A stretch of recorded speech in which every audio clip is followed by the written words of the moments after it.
I'm hitting record. So what sucks is that I have to have your window open for you to... That's all right. It's working. For some reason, your window has to be up for you to be seen on screen and for it to move, which is... Oh, snap. We are live. Are we live on your end? Can you see it? I don't know. I haven't checked. that was a fast open. The thing is, dude, and I apologize for it. You have spent more time on this podcast with a cursor over your face than any other podcaster in the history of podcastees. Yeah, we are live officially according to my end too. Mick Lovin, Jay Wolfie, Nick Mayfield. What's up, you guys? Happy 21. Happy 2021. Are we going 2021 or are we going 2021? 2021. Yeah, I like that better. I like that better. What's up, you guys? Thank you so much for stopping by for a brand new 2021 edition of Movies Are Terrible Live right here on YouTube. So glad that you guys decided to stop by and spend a little bit of time with us talking movies and beyond. We're going to talk some weird news like we've been doing the past couple of weeks. We've got a topic that we're going to jump into at the end, and we've also got our first super chat of 2021. King of the Hills 34 coming through clutch. He says, Happy New Year, Jeremy and Caleb. Right back at you, buddy. We're glad Happy that New you Year. stopped by. We got Alex Garcia Esquivel, the year ahead, Civil War in real life. Yeah, we're gonna stay away from that conversation just because I know that there's plenty of other places you can go to hear people more intelligent than myself discussing and people probably a lot more extreme than both of us, and we're going to become off pretty milk toast and in the center of everything. Movie Blocks, what's up, buddy? And love these lives. The topics just get wild every time. Yeah, we got some fairly tame ones this week, but that doesn't mean we're not gonna slip off into some random tangent. I did a podcast over on the Controversy last night, so if you guys are not subscribed to Ian, or maybe you are subscribed to Ian over there, head over, check it out, leave a comment, let them know I sent you. The conversation got very intense there for a minute, and I'm burnt out on it. That's the truth of the matter. Was it political or was it It was racial and political, and apparently I was the only white person in the room. You and me used to have those real conversations with People Are Terrible every week, and man, looking back, emotionally, I don't know how we did it. No, it's so draining. It's so draining. Mick Lovin with the 22 kroners. Can't stay long. Here's my signature 22 kroners. Thank you very much, Mick Lovin. Always glad to see you guys. Last night was fun. I wasn't there, but watched today. Awesome. Yeah, it was definitely... I've never seen my friend Alex get heated about anything, and it was kind of cracking me up. So, yeah. Let's see what we're going to talk about. Before we do that, I'm going to derail your whole shit. I'm going to do a quick interview with you. Oh, okay. Yeah, let's do that. Yeah, so that's a good way. I'm going to interview Jeremy. So I'm going to do my journalisming today. And this is not a prepped segment. I am this is not a prep. On. You have no idea. That's why I purposely did this totally just random. I like it. So I have a couple questions for you. I have a list of 36. I don't think we're going to do all 36, though. So first one, given the choice of anyone in the world, whom would you want as a dinner guest? Anyone in the world. Alive? Yeah, let's do alive. Okay. That's a tough one. I guess my go-to answer would be, I don't know that he would be all that cool to hang out with, but I think Quentin Tarantino probably has some interesting stories. I really like the way that he, does dialogue and stuff. I wonder if that would carry over, but I've also seen him in interviews, and he seems like not the most fun person to hang out with. Yeah, I don't know. That's a hard one for me. I would probably, honestly, this is super lame for me. I don't think I would go anyone famous. I think I would just go someone I get along with because I'd rather hang out with them anyway. Yeah, it's tough, though. If they don't have the notoriety, I don't know how to name them. Other than, I guess I could be like my mom or some shit, but, or my wife, I mean. That's what I should be saying. Sorry. Sorry about that. So, another one. We're just picking some random ones. What would constitute a perfect day for you? All right, here we go, man. I am and this is where I'm at right now in my life. It's hard to say where I'll be in a couple of years, but right now, I so want to go like bowling and to the skating ring and do all of this like very 80s stuff. Go to an arcade and play some arcade games. I was talking to Victoria the other day, and I was like, I just like, we don't have kids, so we get to be kids, and she hated that. She's like, why do you want to be a kid? And I'm like, no, I don't want to be a kid. I just want to do whatever I want, and that's bowling. So I think that's the number one thing on your list. You're like, I have all this freedom. I'm going to bowl. It's fun to me, and I hadn't been in years, bro, so that's what it is. I'll be back in 5 to 10. Yep, we will see you soon. Oh, Ian Commissioning in the chat, as well as Mr. Graham Crackers, Amateur Gaming. Thank you guys for stopping by. But yeah, it would be very mundane, Caleb. I think just the idea of going out and doing like, I don't know, like going to a amusement park, any of that stuff would be cool to me. I'm not a huge outdoors person, but that's kind of where I'm at. This one's perfectly on brand. What is your most terrible memory? Oh God, the one for real life or the one for the podcast? Let's scale that to the one for the podcast. Let's see. I've got some bad ones. I've got some bad memories. I've got some memories that I just look back on and I'm like, you idiot. And it's so crazy because Ian's in the chat right now. I just want this to be a thing between those of us that know. Caleb, we've talked about it before. It happened when I was in high school. Ian, it was the Miss Klinger Awards pageant. Sorry to stir up any previous traumas that we may have had together, but yeah, we performed Make 'Em Say at it was bad. It was like, why was I so ignorant that I didn't even realize what I was doing was completely in poor taste? Anyways. So, what, if anything, is too serious to joke about?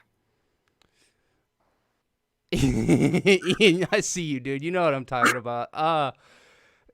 What is it again? Oh, off limits as far as conversation? Yeah, as far as comedy. Man, I am a anything goes kind of person. I think that any joke can be done well and any joke can be done in good taste. I think that jokes that are tough to pull off is like rape jokes. That's one that you got to be real careful about. But other than that, I think everything's pretty much everything's on the table. This one's getting real dark. Of all the people in your family, whose death would you find the most disturbing?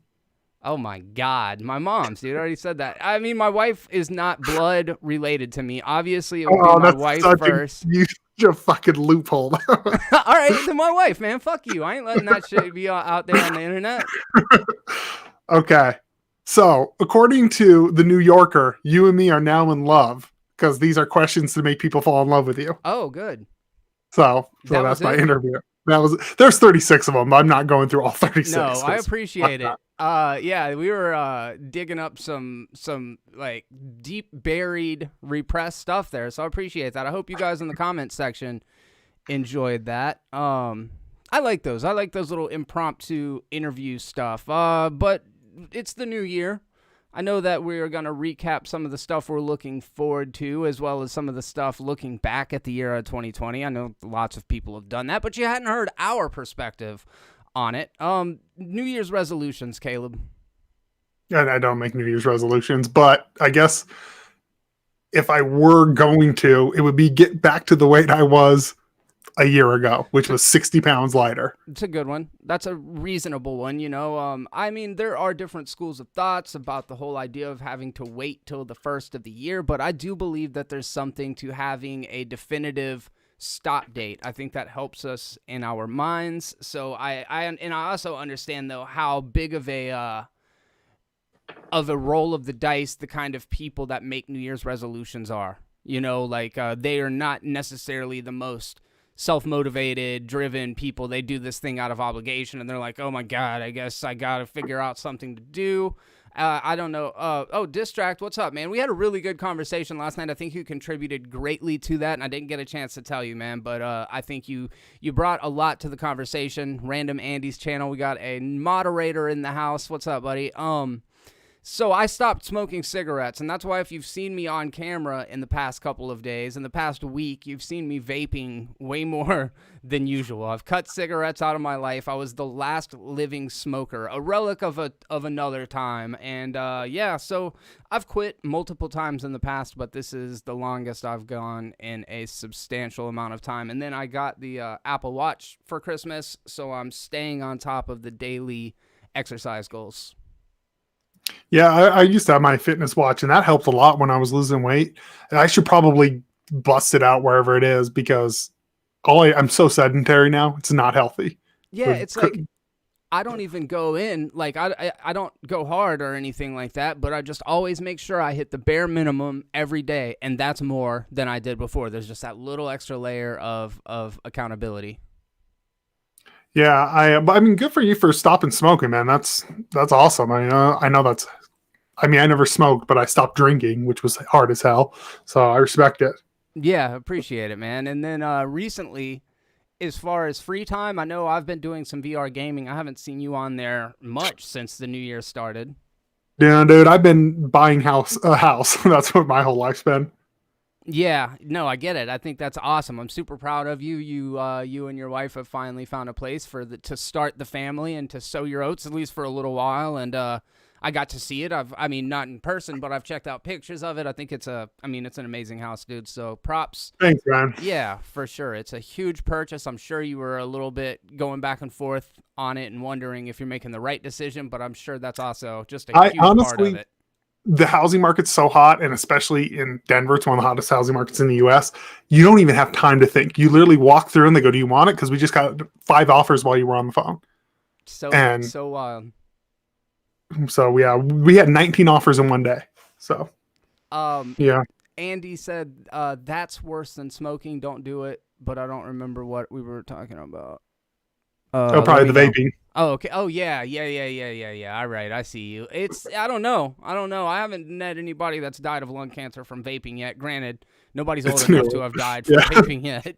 We'll see how it goes. I'm doing the 2% nicotine Juuls, which is like way less than what I was doing before. But because they're basically odorless, it's always with me, and I don't think that's necessarily better. But I do appreciate those of you in the chat that are giving me props for that. We'll see how it goes. Tyler Adams, Parker, what's up, you guys? Patrick Stewart, he said, congrats on the stopping drinking.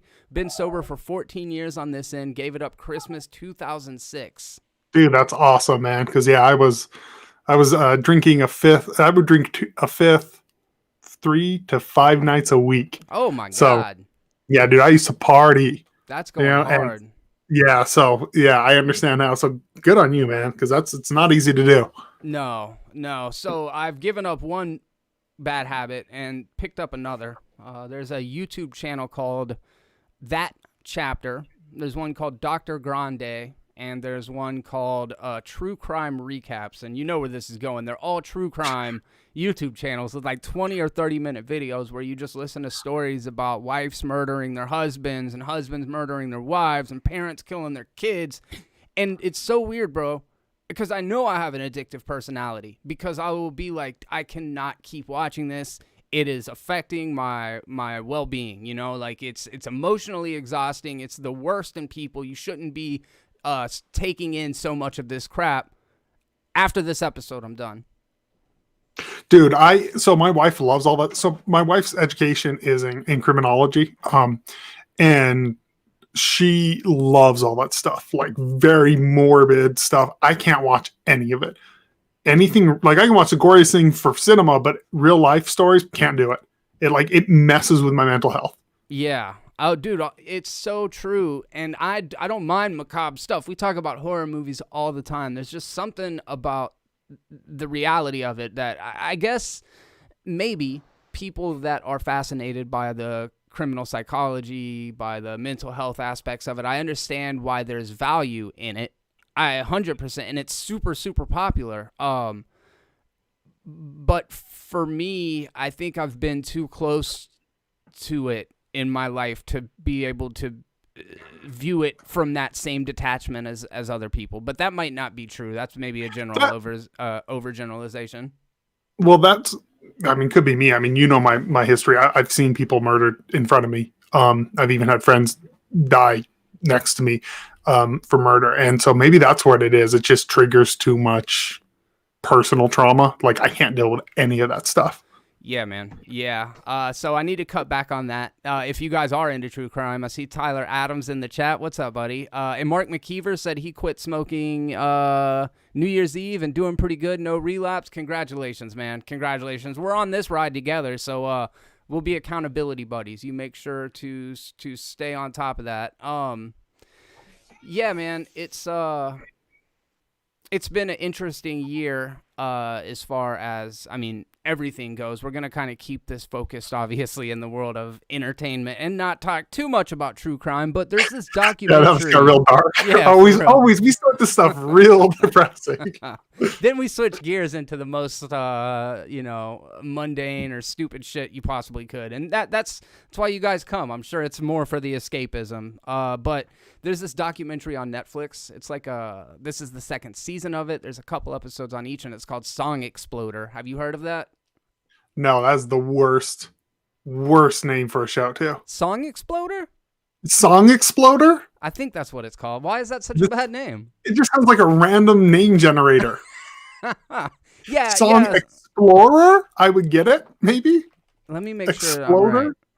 Song Exploder. Song Exploder is a music podcast created by an Indian guy who hosted it from its 2014 inception until late 2018 and began again in 2019 onwards. So it's a podcast in format. However, there's a docuseries on Netflix, and I've watched 3 episodes. The first 3 episodes, it is about the inception of iconic singles from different albums. So the first episode was Dua Lipa, and the song, I don't know, it's off Future Nostalgia, but it was really cool to just see her and the producers and the songwriters going in there and collaborating in the way they came up with the sound and the tones, and I found it really interesting. Are you a Dua Lipa fan?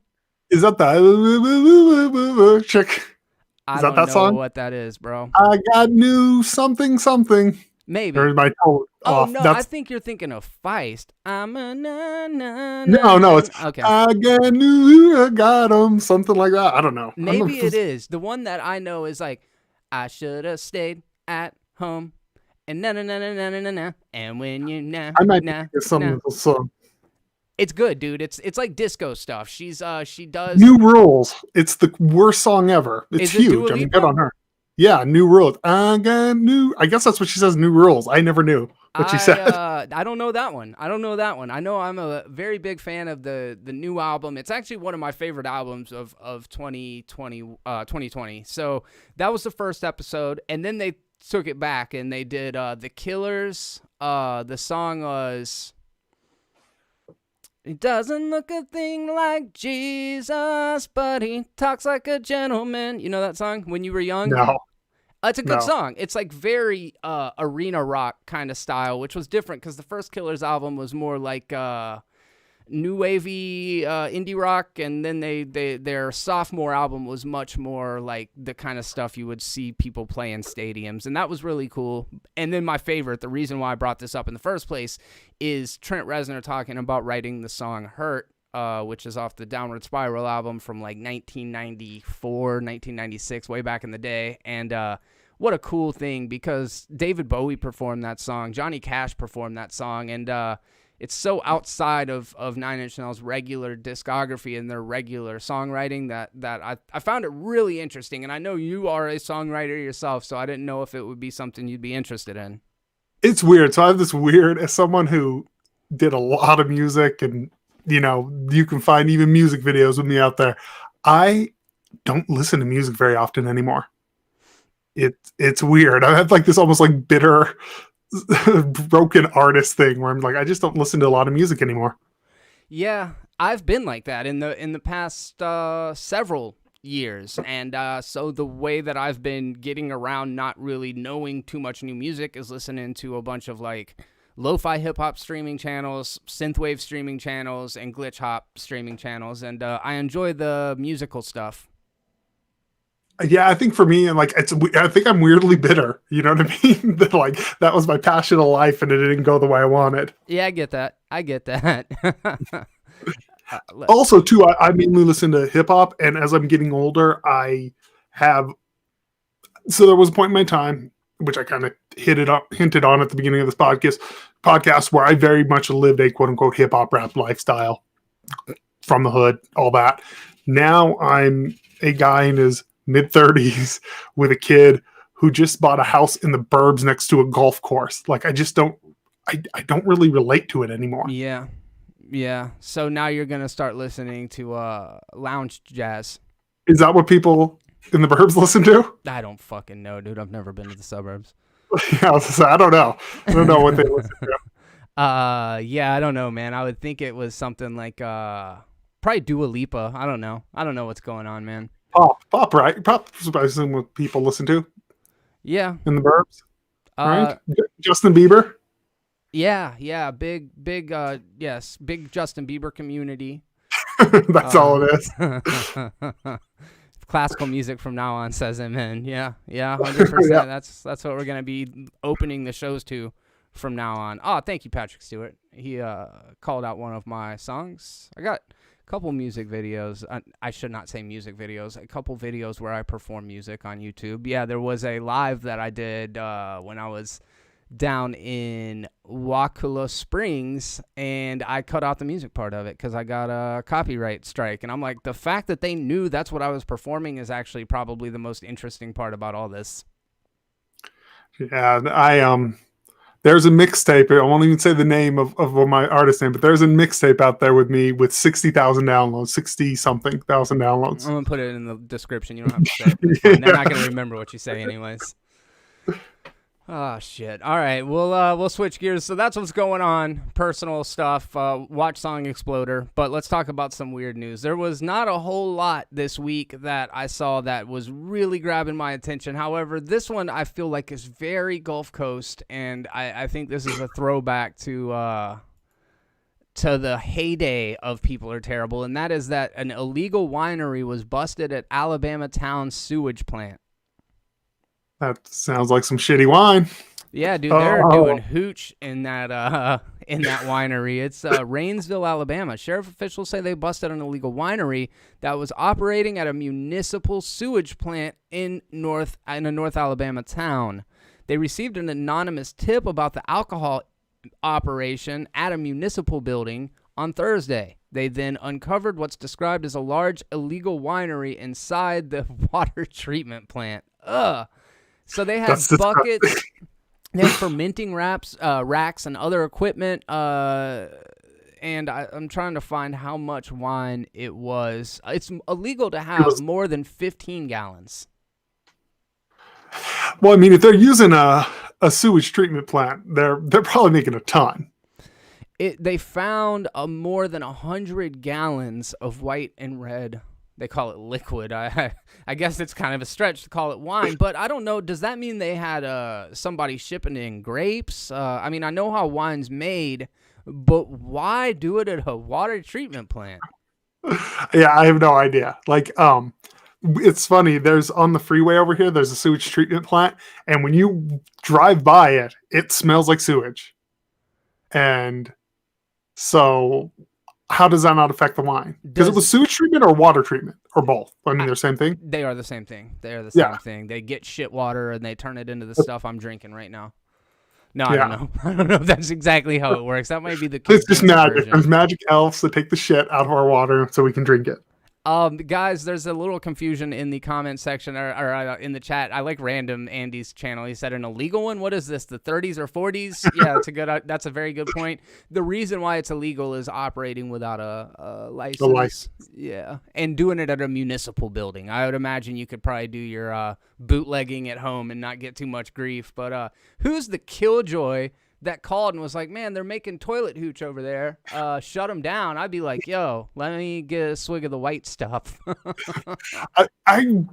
So, first of all wine tastes horrible, but I would be very curious to see how this wine tastes. Yeah, I'd fuck with it. I mean, I would take a sip of it.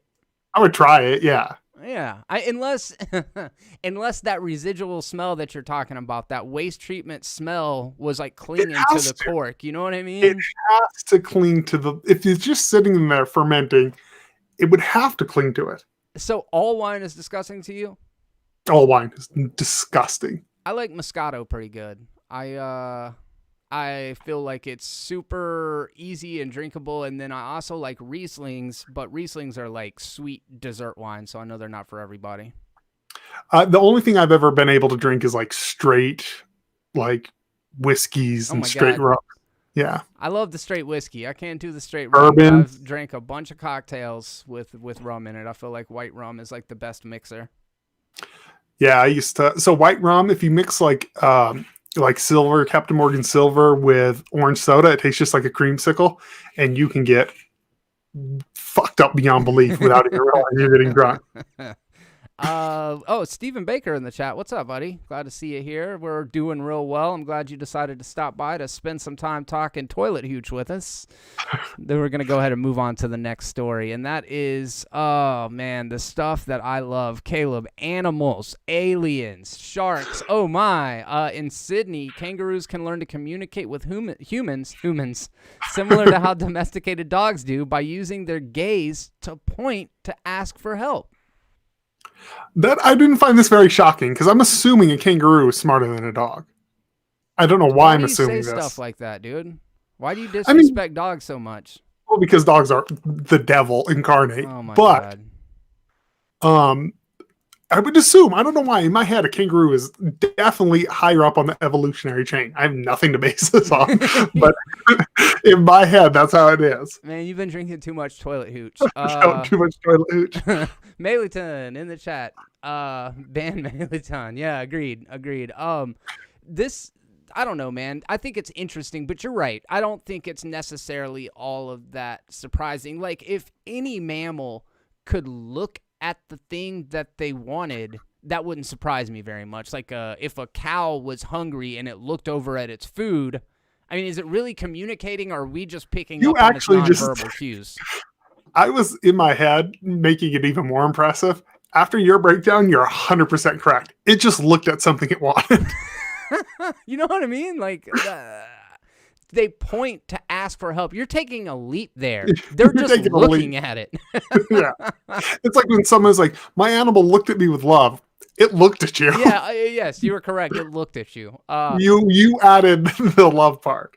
Okay, 10 of the 11 marsupials intently gazed at researchers when they were unable to open a box with food. Okay, so they're more just codependent on people. So it's like, I want the food, I can't get into it. And then they look at the person like, yo, you're going to do this for me. I wonder if they're wild or domesticated. Lived in captivity. They're domesticated kangaroos. Yeah, as I say, they have to be domesticated, because if not, if they couldn't open it and they were undomesticated, they would throw it on the floor, kick the scientist, and then run. Yeah, dude, this story's losing me, man. All right, yeah, let's. It's getting less impressive as we get to it. All right, and the final story here. Oh, dude, I'm sure you saw this. And as a fat boy at heart, I'm sure this speaks to you, man. I'm not just at heart anymore. McDonald's selling Spam Burger topped with Oreo cookie crumbs in China. The bizarre sandwich is made from 2 slices of Spam, crumbled Oreos, and is topped with mayo. What do you think, man?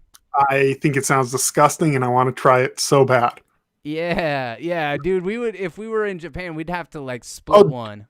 Dude, I would totally go in on that, because I'm one of those people, I love to just eat random shit. I'm just like, yeah, I'll try anything. Do you like Spam at all? Yeah, kinda. Do you? I hate it. So they eat it back home. They eat it on the res like crazy. And so, like, where I grew up, we're real close. And so, like, friends in high school and stuff would always bring in, they would make some interesting meals. I just never liked the taste of it. I knew people who used to just eat the Spam jelly. Spam jelly? Like, yeah. The coagulated shit out of the can? Yeah, they would just eat that shit. No, man. No. Yeah, this sounds like a Japanese thing, and not in any disparaging way. This China, is just isn't it though? Huh? Isn't it in China though? China, yeah. But yeah. It just feels like they do Japanese. A lot of the novelty stuff. Like they've got 50 different flavors of Kit Kats. Like, what do you call that? Wasabi Kit Kats. Yeah. Have you had them? The wasabi Kit Kats? No. I have. They're disgusting. I'd imagine they're sweet though. Still like a Kit Kat, right? Yeah, they're sweet and spicy, but that sometimes works. So one time, so back home, I had a green chili vanilla milkshake, and it was incredible. Like, absolutely incredible. Where'd you get it at? Just somebody made it at a restaurant? Did you? Yeah, El Cafe. So I'm from New Mexico. Everywhere's Mexican food, green chilies and everything. And so they serve a vanilla green chili shake at Al Cafe. They also serve a red chili chocolate shake. I don't like the red chili chocolate as much, but the green chili vanilla is good. That sounds like such an interesting combination of flavors. Like off my head, it doesn't sound like it would work, but yeah, Spam is too salty. That's the thing about Spam is it's like it's so freaking loaded with salt, and I know people in Hawaii like it, so the way that I've had it that I enjoy it most is on kebabs with pineapple and then like a sweet and sour glaze over it, and that's actually pretty good. Yeah, there's a Hawaiian spot right by my house. Well, by my place now. And that was the first time I've had like Hawaiian food, which is weird because some of my family's from Hawaii, but Hawaiian food with Spam. Yeah. And it was all right. I mean, it wasn't something I'd eat again, but it wasn't bad. Yeah, there's for me, there's like a novelty element to it in a way. And the fact that some people are so wild about it, like I'm sure you know the whole origins of Hawaii and Spam. It's that the military was sending over large quantities of the canned meats to them when they were kind of like a colony or It's the same reason why it's huge on the res, you know? Like, interesting. Yeah. That actually makes a lot of sense. Yeah, it was very, very, very, very similar. And so it's a cultural thing. Like it's one of those things you either grew up eating it or you didn't. And if you grew up eating it like everything else, you pretty much love it if you don't. And for me, Spam is just one of those things. I don't hate it, but I wouldn't go out of my way to eat it. Yeah, I get it. The lady said, the lady, Fifi Mao enthusiast on this Sina Weibo microblog service said, is that because I love McDonald's too deeply or is something wrong with me? I thought it was delicious. So we've got one endorsement from it. I would try it. Like you were just saying about Spam. It's like it might be enjoyable one time and then never look back. Well, here's my thing is, and this is just because of how I am, I'm super open to foods, other cultures. Like I try everything once. Like who cares? You know, if I don't like it, I won't do it again. And even like there's a place out here that serves, and you might have had it. I'd never had it until I moved here. It's onion, peanut butter on a cheeseburger. No. And I mean, again, was it great? No. But it was okay. Like it wasn't horrible. I didn't eat it. I was like, oh my God, this is disgusting. It was better than I thought it would be. Is it Maliton, A or B? Maliton or Maliton? A or B? Let me know in the comment or in the chat.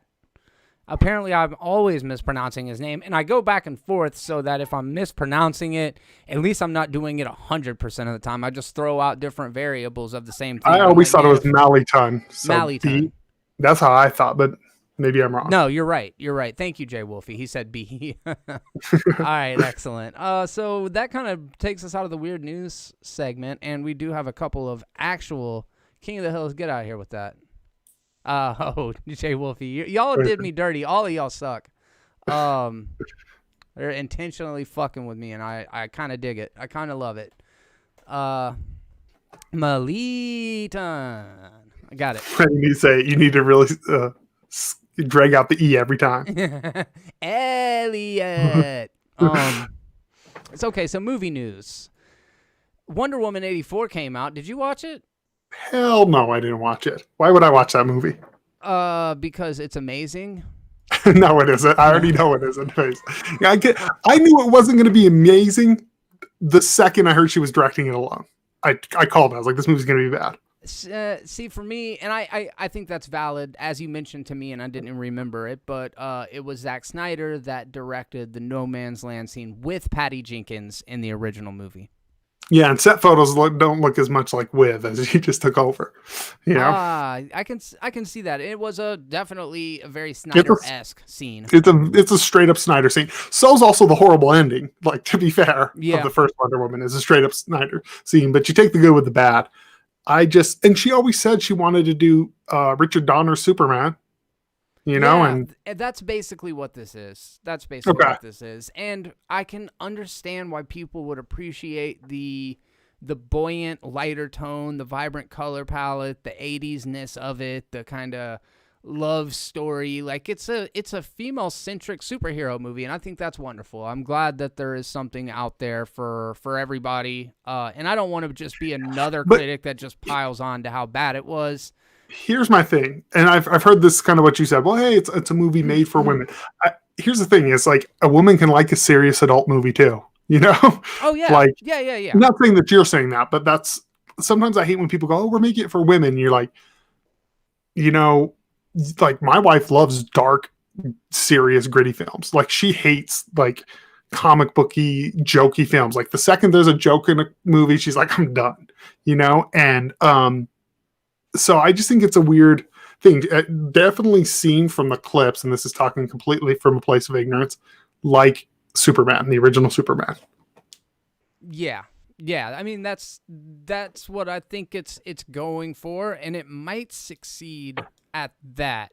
It's too long. It's very just haphazard in its writing, and Patty Jenkins actually wrote this one. But the story that I have here is from Collider. It's from a couple days ago, and it says the derided ending of Wonder Woman wasn't Patty Jenkins' fault. It says it was demanded by Warner Brothers, and I can buy that. Oh, I can buy anything. I haven't even seen the movie. I can buy that because that's what Warner Brothers does. It just destroys any artistic vision that anyone has. Yeah, and it's been an ongoing thing. But what happened is Wonder Woman came out and was a wonderfully received movie, which the fact that everything preceding it was so trash probably did it a huge favor as far as like, was it great? Or was it just better than shit? It's hard to say, right?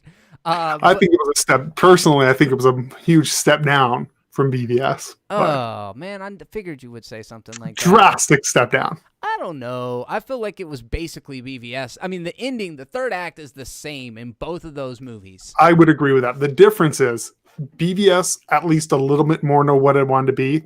Wonder Woman was like, we're dark and gritty. No, we're Richard Donner fun. No, we're Marvel. We're dark and gritty. No, we're Marvel. And it's just like, just pick one. Yeah. And so what I'm picking up is that because Wonder Woman was such a success, they were like, well, look, people like Patty Jenkins. Patty Jenkins must be able to do no wrong. So Patty Jenkins wrote the script for Wonder Woman 2 along with Jeff Johns, which she did not write the first film. And I feel like where Wonder Woman failed the most, because the direction isn't bad until Wonder Woman looks into the camera and gives you a guilt trip at the end. But the movie, it's so weird. But it's fine in the direction. It's the writing that is atrocious, and I think it's because they just let her go in uncaged and do exactly what she wanted to do, which, what to your point about Warner Brothers and to my point about Patty Jenkins last night, I think the best films lie in the middle somewhere. I think the idea that studio interference is always a bad thing with tentpole movies is a kind of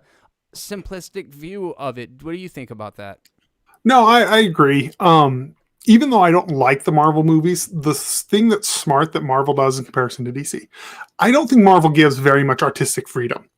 Mm-mm. But they, at the beginning, give you no artistic freedom. And it's built by committee. So it has a more homogenous cohesion, between all the films.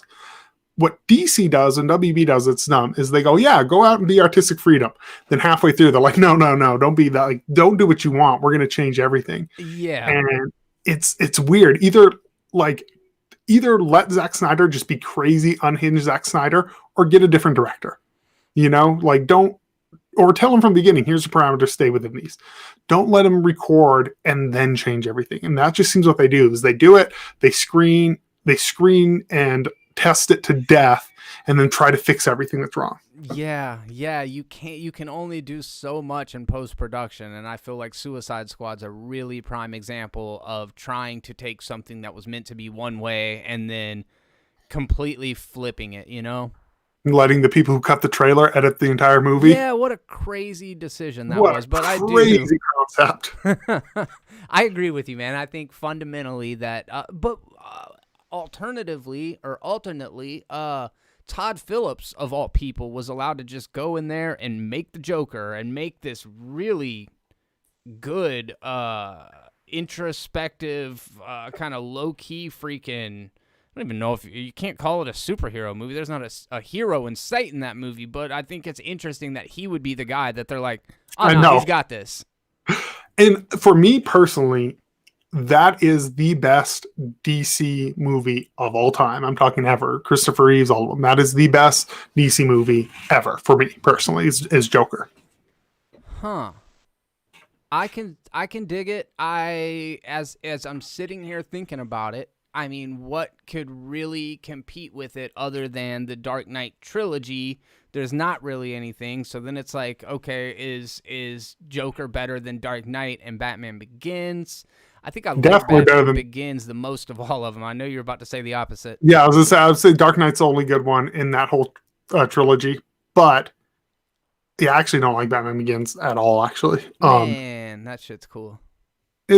I mean, I just don't like Christian Bale's Batman for me. Like, he doesn't feel like Batman. I think, again, the contrast of Batman and Robin to Batman Begins was more dynamic and more impactful than the difference between Batman Begins and The Dark Knight. It felt like a continuation of that story, albeit a much better made film. I don't think there's any question about which is the superior of the two. I think you actually just brought up a great point that I never thought of. I do think part of the not saying that I think Batman Begins is like a horrible film. I don't. I think it's Christopher Nolan's one of his weakest films personally. But I think in comparison after Batman and Robin and then jumping to that, I can see why it's such a beloved film, is because after being so let down by Batman and Robin and then going to Batman Begins, that's a huge upgrade. Like, even someone who doesn't love that film, it's a billion times better than Batman and Robin. Yeah, it's like, oh, they're doing this now. Like, this is the gritty, serious Batman movies compared to the neon Batman movies. Oh, what's up? A Life to Die For just now joined the chat. Welcome to the conversation. We just now were talking about spam, so I know that probably speaks to you in some way as a Hawaiian. Let me know what your thoughts are on spam in the chat real quick. I don't know if it's something... I know you're a fantastic chef, and if it's something that you use in recipes, we would like to hear what you doing with it. We're going to go ahead and move out of this. What were we talking about? Batman? We always talk about Batman. We talk about Batman like every other podcast. Somebody mentioned a minute ago that they didn't want spoilers for Cobra Kai Season 3. So I won't do that. I'm not going to tell you guys that Kreese kills Johnny at the end of Season 3. That would be really messed up. Caleb, have you watched any of Cobra Kai? No. Then we don't need to spend a lot of time on this one. No, it's everyone tells me it's incredible. Do you think, before we get into it, do you think you need to be like have a lot of nostalgia for Karate Kid in order to enjoy it? I think you need to be aware of Karate Kid. It's weird. Those are films I watched religiously growing up and have no connection to or nostalgia. I don't know why. Like, I've seen them a billion times, loved them as a kid, but I don't have look back at them like, oh, I want to see any more of this universe. So I love Karate Kid from when I was, very, very young. My older brother's name is Danny, so we called him Daniel-san all the time. I have no idea what you guys are saying. Just wanted to drop by and say hi. That's from Martial Arts Film Freak. I haven't talked to him as much in the past couple of weeks, but I really like Tristan, dude. He's a cool guy. I don't know him personally, but watching his channel, I was like, this is cool. I like it. Dig it. You did a podcast with him one time, didn't you? No. Oh, all right. We're going to make that happen. We should, because started a new job. Yeah, because literally that's all I do is I spend time watching, martial arts and Chinese cinema. So I'm curious what his take on Cobra Kai is. So the conceit, and I'm sure you're aware of this is just the synopsis, not any spoilers, but is that Johnny Lawrence was dating Allie. I can't remember what her name is. Elizabeth Shue's character. I think it's Allie. Yeah. And this new kid, Daniel, comes to town and gets in a fight with him and steals his girl and then wins with an illegal kick and basically sets his life on the path of a downward spiral of self-destruction and drinking and just kind of like giving up on the world. So it starts off, and now we're seeing things through Johnny's perspective. And he, like I said, he's just kind of stuck in the 80s, drives an old freaking sports car, douchebag, but you feel for him. And then Daniel has become this super successful car dealer. He's got a dealership. His life is on track, and their paths recross after Johnny reopens the Cobra Kai dojo to train this kid named Miguel, who's actually a really good kid. He's like this sweet little nerdy kid, and Johnny's trying to help him. So that's what sets all the events in motion, and I think it's really cool to see the story inverted in that way. I haven't ever seen that done before. Yeah, that's what everyone's told me, is that it's like a really smart, different twist, like take on a beloved franchise, which I think is interesting. So season 1 is amazing, and it started on YouTube Red. And season 2, it got a little more silly, but I'm still on board. And then season 3, I think, is even more silly. But I will say that the thing that made it so fresh and unique is, it's kind of like with Stranger Things. It's hard to hold on to that magic, and I feel like every season kind of steps further away from the thing that made me connect with it in the first place. But that said, I really like the characters. I think the choreography is reasonably good, and Netflix has definitely increased the budget. There's many more seasons to come, and I don't know that it's the kind of show that needed to go on for 5 or more seasons. I feel like that first little 12-episode arc was pretty much all I cared for out of it. Yeah, it's just one of those things. Everyone keeps telling me. Sorry, I'm looking at my phone. My loan officer's texted me, but it's one of those things that everyone keeps telling me that I need to get into. My brother's been swearing by it, but I just like, there's so much good shows out right now that I just like, I can't add this to it. Your brother likes it. Yeah, loves it. He says it's incredible. Yeah, Mark, you're right. It really does move at a clip. The episodes are 30 minutes long, and they always end in just the right spot to keep you binging. So, Reject Cobra Kai returned to Netflix Dark. It does look like a couple people in the chat section don't love the the follow-up seasons to Cobra Kai. Somebody said they regretted watching the second and third. And A Life to Die For, she says, well, before I started eating plant-based, I loved Spam. Spam musubis are like a staple here. Musubis. Spam on fried rice, spam and eggs, loved it. Now I make tofu spam, not the same, but hits the spot. That sounds good. Spam and eggs is what I've had most. Just scrambled eggs with fried spam in it. Spam and eggs I've had before too. So Jay Wolfie said Cobra Kai Season 2 is his favorite so far, but not finished yet. Okay, yeah. I mean, the movies, LOL, Cobra Kai is awesome. Haven't started Season 3 yet. I recommend those of you that did enjoy Season 1 to just stick with it, because I feel like it gives the characters depth constantly. And what I really like about Cobra Kai, and I alluded to it earlier, but is the fact that there really aren't any clear-cut protagonists or antagonists, with the exception of, clearly the show is hinged around Johnny, so he is your protagonist, kind of in the same way Billy Bob Thornton is in the Bad Santa franchise. And then Kreese is obviously the antagonist of the show, but every other character, all of the kids, they're not static characters. They're constantly evolving and doing the wrong thing and then doing the right thing and going back and forth. And I feel like television series, movies, all could take a little lesson from that and continue to, let characters be more than good or bad. That's one of my favorite things in writing is not... Yeah, just do Everyone in Shades of Grey. One of my favorite films of all time is, it's funny you say Billy Bob Thornton, he does an English voice in it, but Princess Mononoke is for me Hayao Miyazaki's greatest thing. And the main quote unquote villain of that, I totally understand her motivation. And at some points, I think she's right. At some points, I think she's wrong. And I feel like that is so hard to do, where you're still on the side of that protagonist. Meanwhile, you understand everything the antagonist is doing, and in certain points even are rooting for them. That's really hard writing to do. Yeah, couldn't agree more. I think that's a really good point, and had no idea that Billy Bob Thornton was the voice until just now. That's crazy. Yeah, he does the voice of the old man in it. Yeah, Controversy in the chat. Hey, fellas, what's what up, up, man? Ian?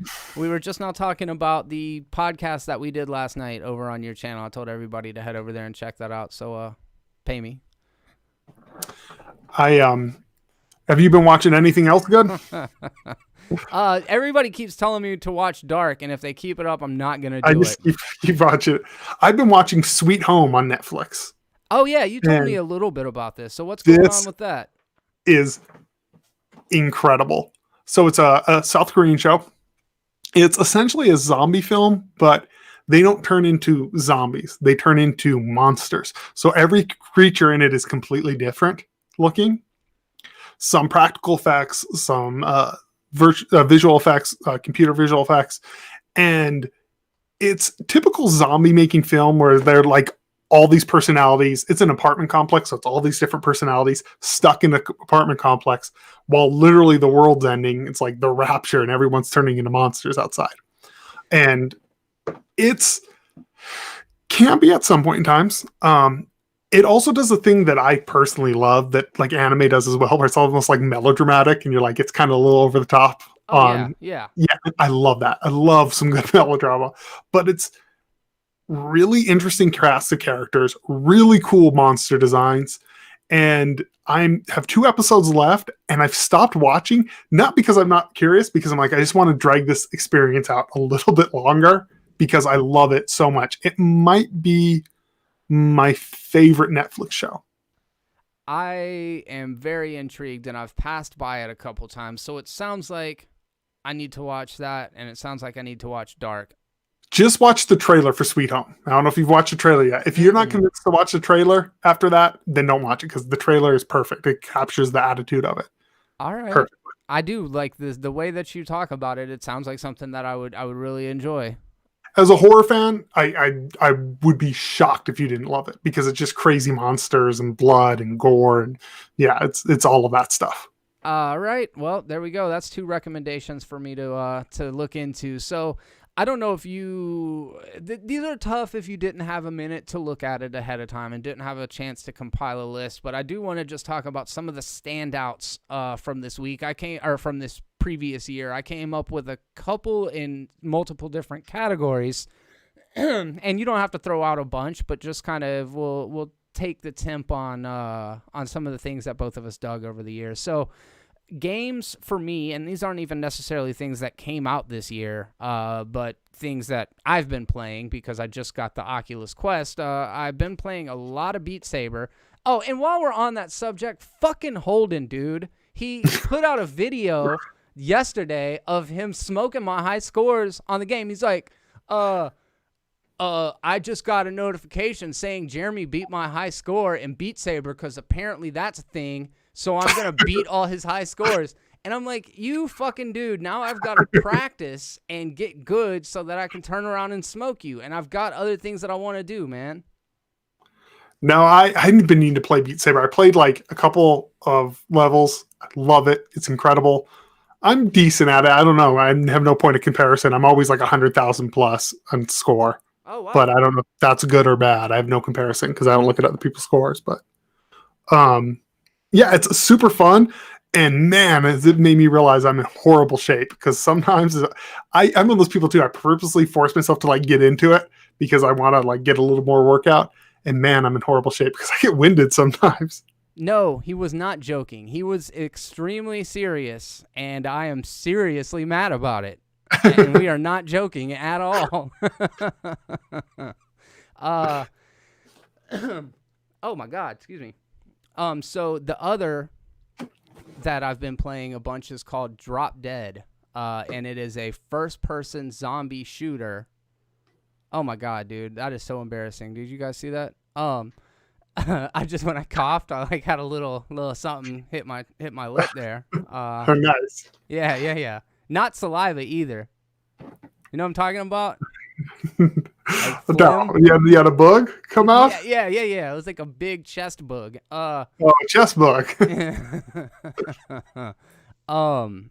So yeah, I've been playing a lot of Drop Dead, and it's the weirdest thing. I'm gonna be uploading a video in the next couple days. I shot it yesterday, and dude, because they're coming from all directions, there's these ones. I think they're called crawlers, something runners. I don't know exactly what they are, but they're these fast zombies that look like little skinny Blancas. They got like orange spiky hair. Their skin's all green, and they come running up on you, dude. And like, there's this one blind spot. It's on the left side of the map, and when they get up on me, I get terrified. Like, I jump, dude. It is freaky. You're in it, dude. And I really wish you would get it because it's a multiplayer game. Oh, dude, I'm in then. Because Arizona Sunshine is a single player game that has like a full campaign, like in a story. Zombie game I highly recommend. I played it on PSVR, but I see it's on Quest. So yeah, highly recommend it. Highly recommend that one. And that's about it. And I know you've been playing some AAA titles and some console games. I've been playing so many games that I've played more games. Right now I'm playing Immortal Phoenix Rising, which isn't that great. It kind of reminds me of Zelda Breath of the Wild. Not kind of. It's like very similar. I'm going to see what I've been playing on my Switch with the giant Joy-Cons. See what, God, I've played so much.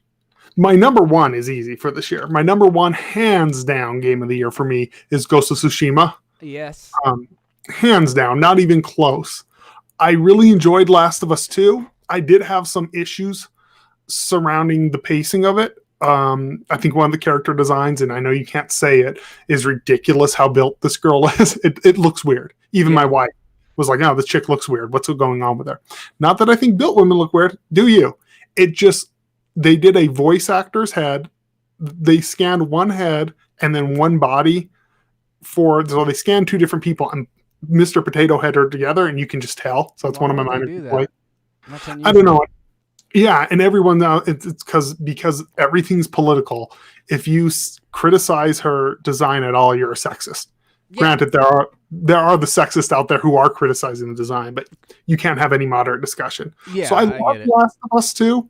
I think some of the hate was overblown. I think some of the hate was deserved, but it ended up being like a 7, 8 out of 10 for me. But Ghost of Tsushima, it doesn't have the greatest story, but you can play that entire game in Akira Kurosawa mode in black and white with film grain. It's beautiful.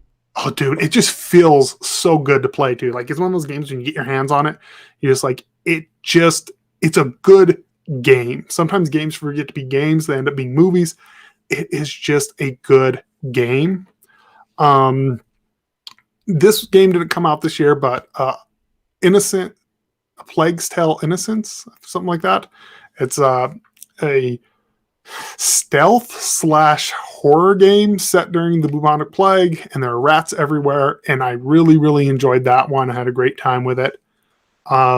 We can't move out of this conversation until you tell me a little bit about your experience with Cyberpunk.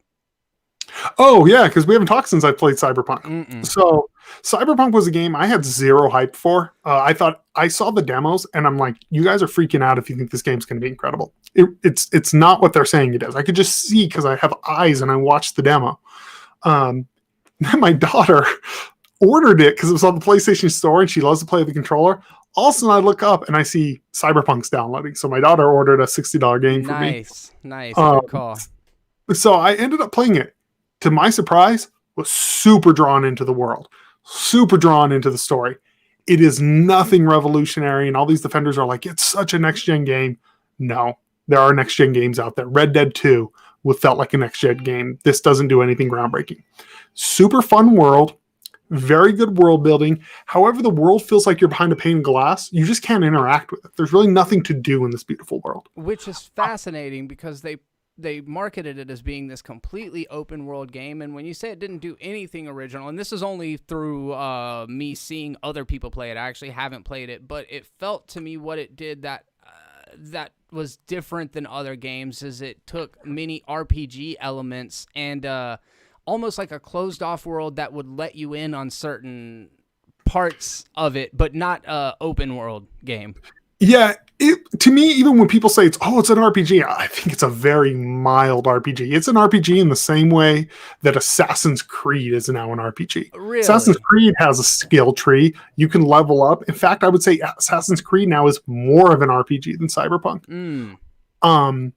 And that game, I'm not a person, like, my tolerance for glitches is extremely, extremely high. I have a high tolerance for glitches. Like, I'm not one of these people, like, my game crashes a couple times, some weird stuff. I'm not these people who freak out. And I'm playing on the PlayStation 4 Pro, so the upgraded version. I could imagine how this runs on a base PS4. This game hits like 15 frames a second at times. Yeah. There's times where you can't even control the car. The frame rate's so bad. I was playing it, so I actually didn't tell you how I ended up. So I was playing it. My head just, all of a sudden, my head was off my character and it was farther behind. And I was running around naked. And I'm like, okay.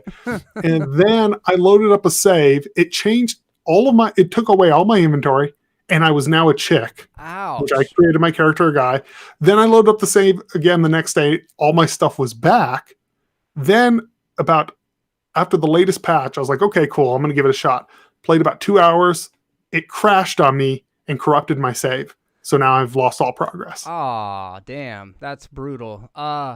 There's this new trend that I'm not sure we need in games, and it's dick size customization. Like, Dude, when did this become a dumbest thing ever? Talk about, like, shock appeal for the sake of shock appeal. Like, look how edgy we are. Yeah. You know? Yeah, it does. Well, it shouldn't matter. We should not be concerned with the genitals of our characters. That's where the controversy even comes from. And maybe that's the point. Maybe that's the reason, is like you said, it's some edgelord shit that and maybe it's wish fulfillment for a bunch of the tiny dick motherfuckers playing these games.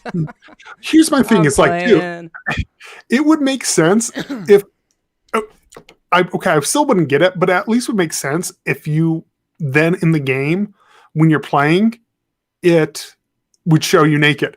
You still see yourself in boxers the entire game every time you get naked. So the only place you see it is in the customization screen. That is ridiculous. That makes no sense. Yeah. Okay, Jay Wolfie wants to know real quick, did you play Miles Morales? I did. I was very disappointed in Miles Morales. I love the first Spider-Man. Love the first Spider-Man. Do you think that's another thing where there just wasn't a dramatic enough jump in one to the other? So it was definitely intended. It's like glorified DLC. It's not really a full game. It's like a standalone DLC. Man, you're about to catch heat for this one. But no, it is. I mean, it clearly was. It's like you can beat that entire game in like 6 hours. Oh, that's not a full-fledged game. No, you know, like that's just not.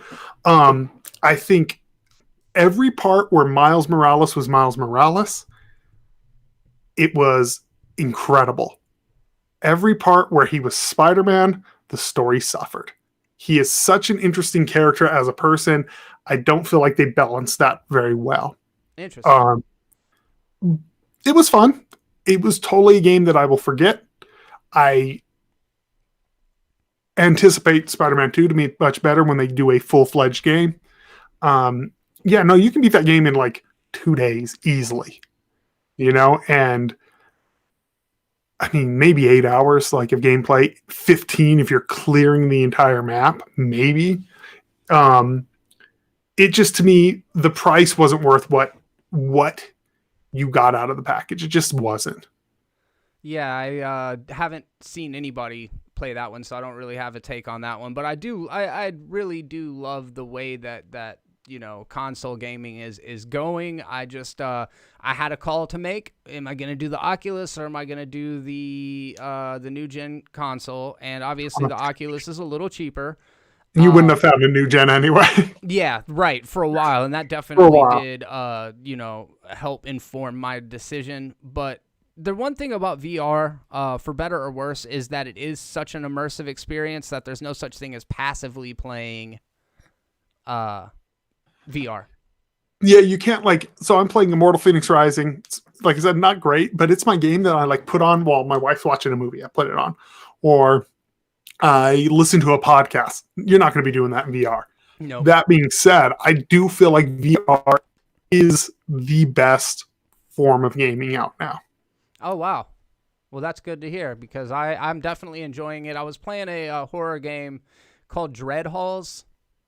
I actually filmed a Oh, little that's bit of that old as school. well. That's like early gen VR. It is making me sick. It sucks. Yeah, I'm sure it is, dude. I haven't Like, played it that's for like, 2 hours yet, so I can get my refund yet. Do you think I should? dude, I would get your dude. That's from like remember when Samsung had the phones that slid in the Gear Yes. VRs? That's when that game came out. That's I was in old school VR. I was sweating and nauseous after about 20 minutes and had to take it off and freaking sit down and breathe. Yeah, dude. So another thing, I don't know if you're doing this. Turn on a fan while you're playing and put it pointed at you. Okay. Good It'll advice. I needed yeah, it. it'll help you with motion sickness. And never push yourself past. If you play 2 minutes and you start feeling a little motion sick, take it off. You know, And then do you think it goes away after time? It did for me. Like I can play VR I played Skyrim VR for like 100 hours. Oh, wow. You know, yeah, and like never got sick. I've got the new Five Nights at Freddy's, and I'm worried that it's going to be the same thing where it makes me sick like that. And I can't. I mean, I've got half a dozen games that don't make me sick, and then some of them I'm like, well, dude, this is tough. To start out, you need moss. Moss is incredible. You will not get sick because you're stationary and you're controlling a little creature. It's almost like playing with an action figure. Oh, sweet. And then Ghost Giant, same thing.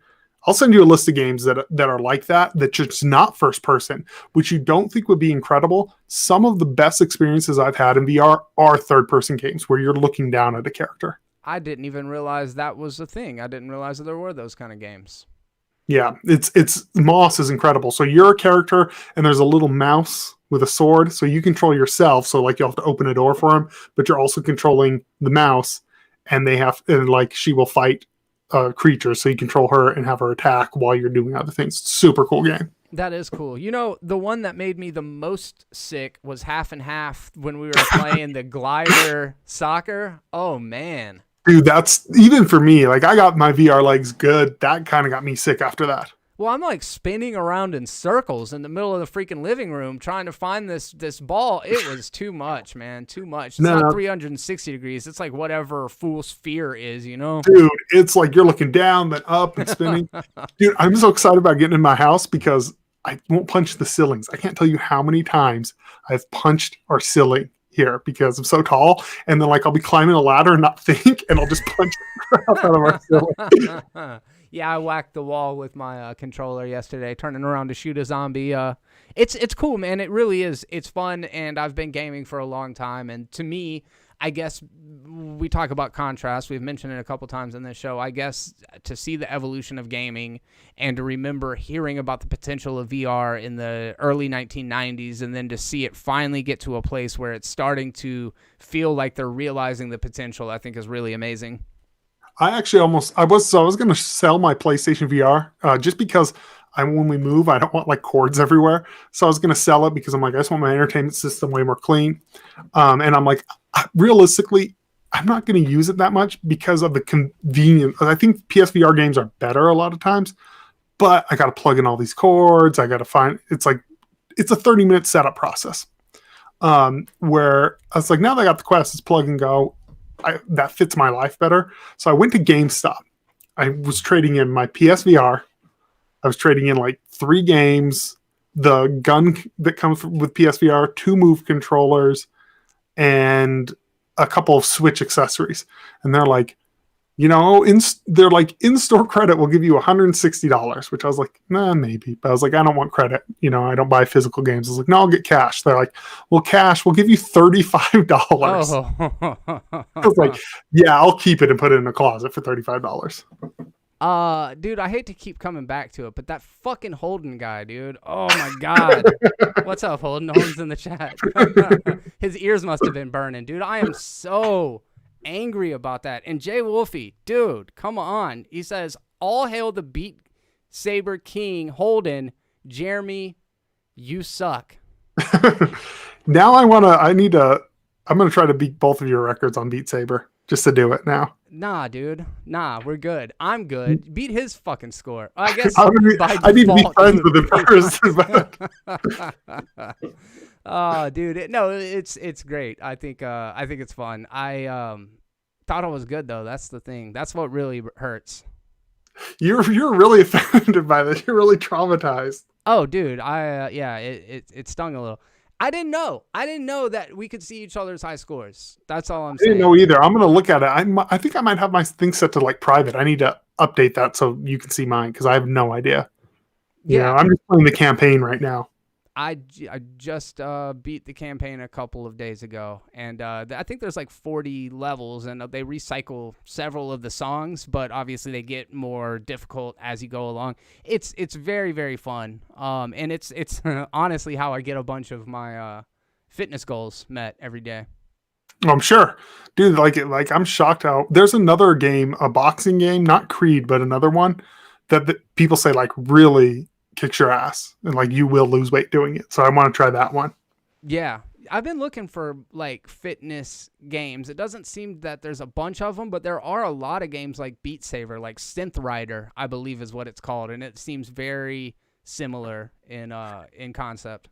Yeah, Beat Saber is definitely like the king of honestly VR. It's one of like the most successful VR games, and it was a game that I've played VR forever. And I was just always like, no, I'm not going to play Beat Saber. Like, no, this looks stupid. Like, no, I'm not going to play this game. I'm a real gamer. I'm not going to play some stupid rhythm-based game. And it's incredible. I was 100% wrong. It is incredible.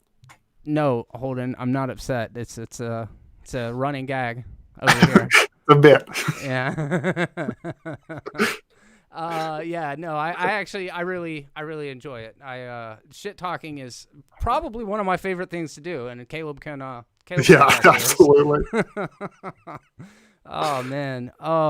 So I guess we're gonna move from the game section to. Have you seen any good documentaries this year?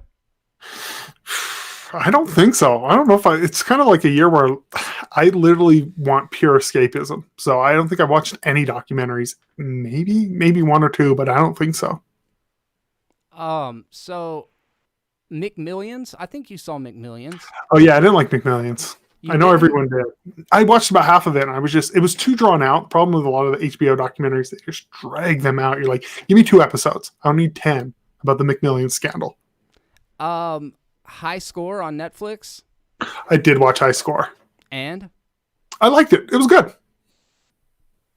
Yeah, I actually really enjoyed that one as well. I mean, anything that's talking about the history of gaming, I'm automatically going to be a mark for, and I like the way they did it. I think it was a pretty comprehensive evolution of gaming and really kind of spoke to what we were discussing a minute ago. Tiger King, did you see Tiger King?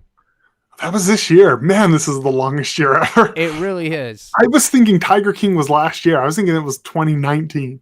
That's crazy, but it was right at the start of the pandemic. I actually hated that I loved Tiger King as much as I did.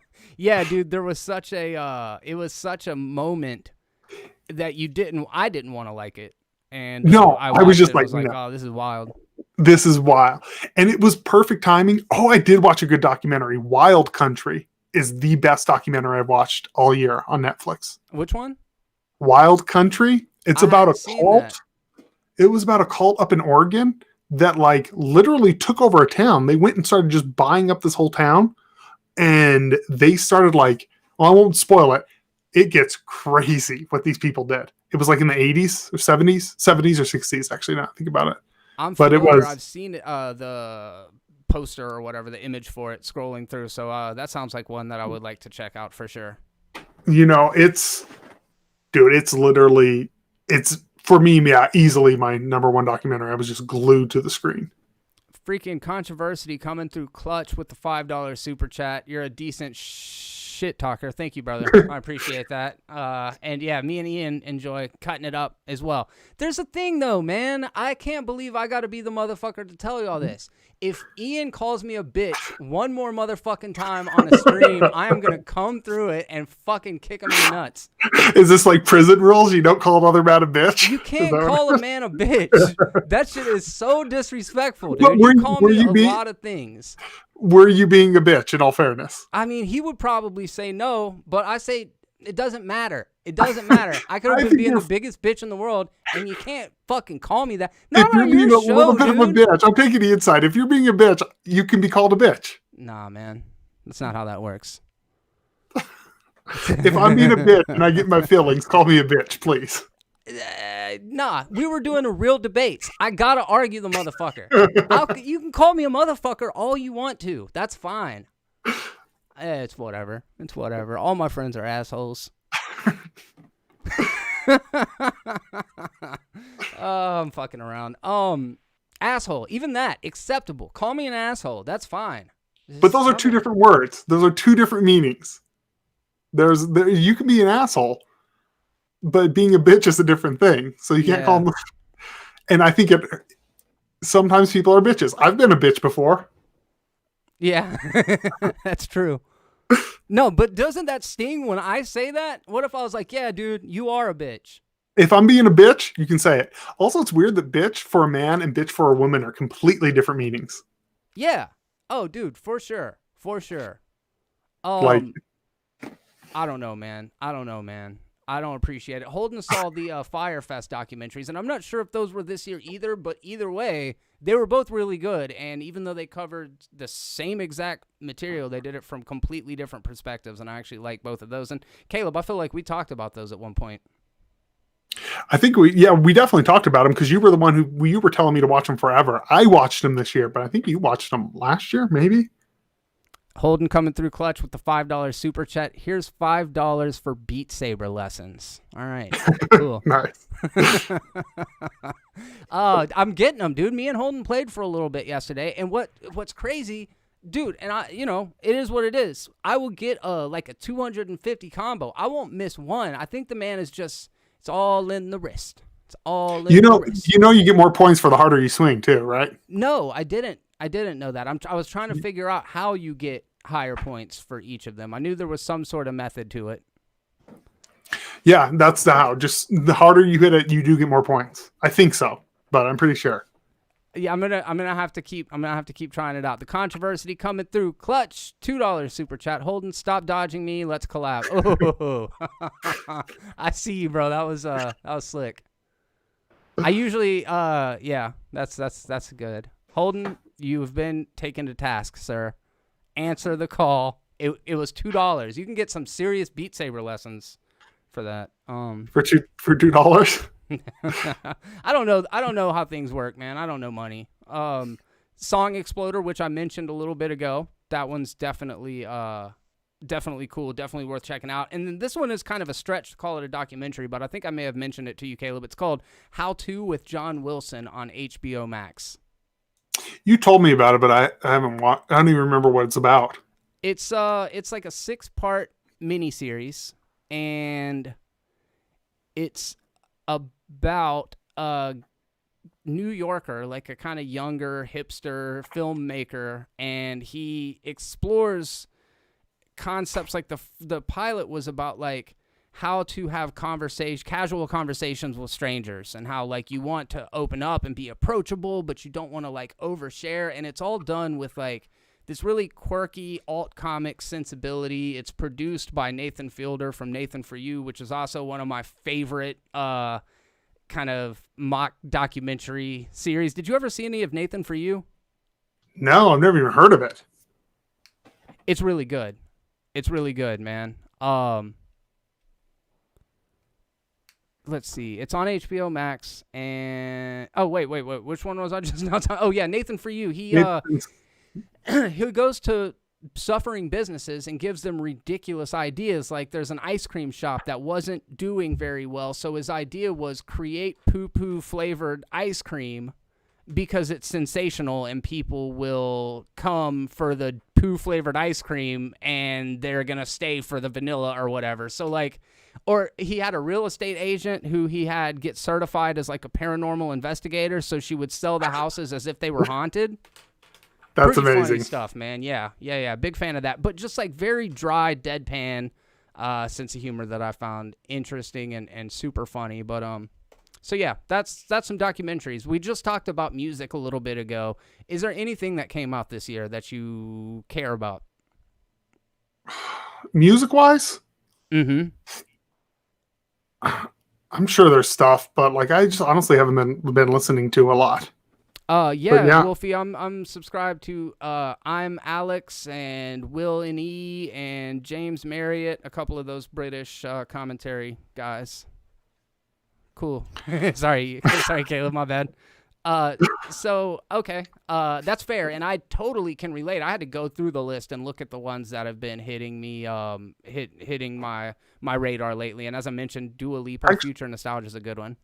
Jelly Rolls dropped some interesting stuff this year. And then I don't even know if this song came out this year, but there's a song called December by Sunreal. That song made me cry like a baby because my daughter was born in December after a pregnancy where they were told we were going to lose her and we should abort her. And she was born in December, and the song's about his kid being born in December. Dude, done. That song, like, I listened to it twice back to back while holding my daughter, cried like a bitch. So that's how I cried. I need to check that out. Tyler, I'm not sure if Coheed came out with a new album this year. I know that Marilyn Manson did, and it's awful, which shouldn't surprise me. Nine Inch Nails came out with 2 albums this year. I think it was Ghost 5 and 6, and those are actually very good. Additionally, Trent Reznor and Atticus Ross did the score for Soul, which somebody asked about a little bit ago. I thought that movie was amazing. But one of my favorite albums that came out this year is The Strokes, The New Abnormal. It had been 7 years since the release of their last studio album. And then Tame Impala, The Slow Rush.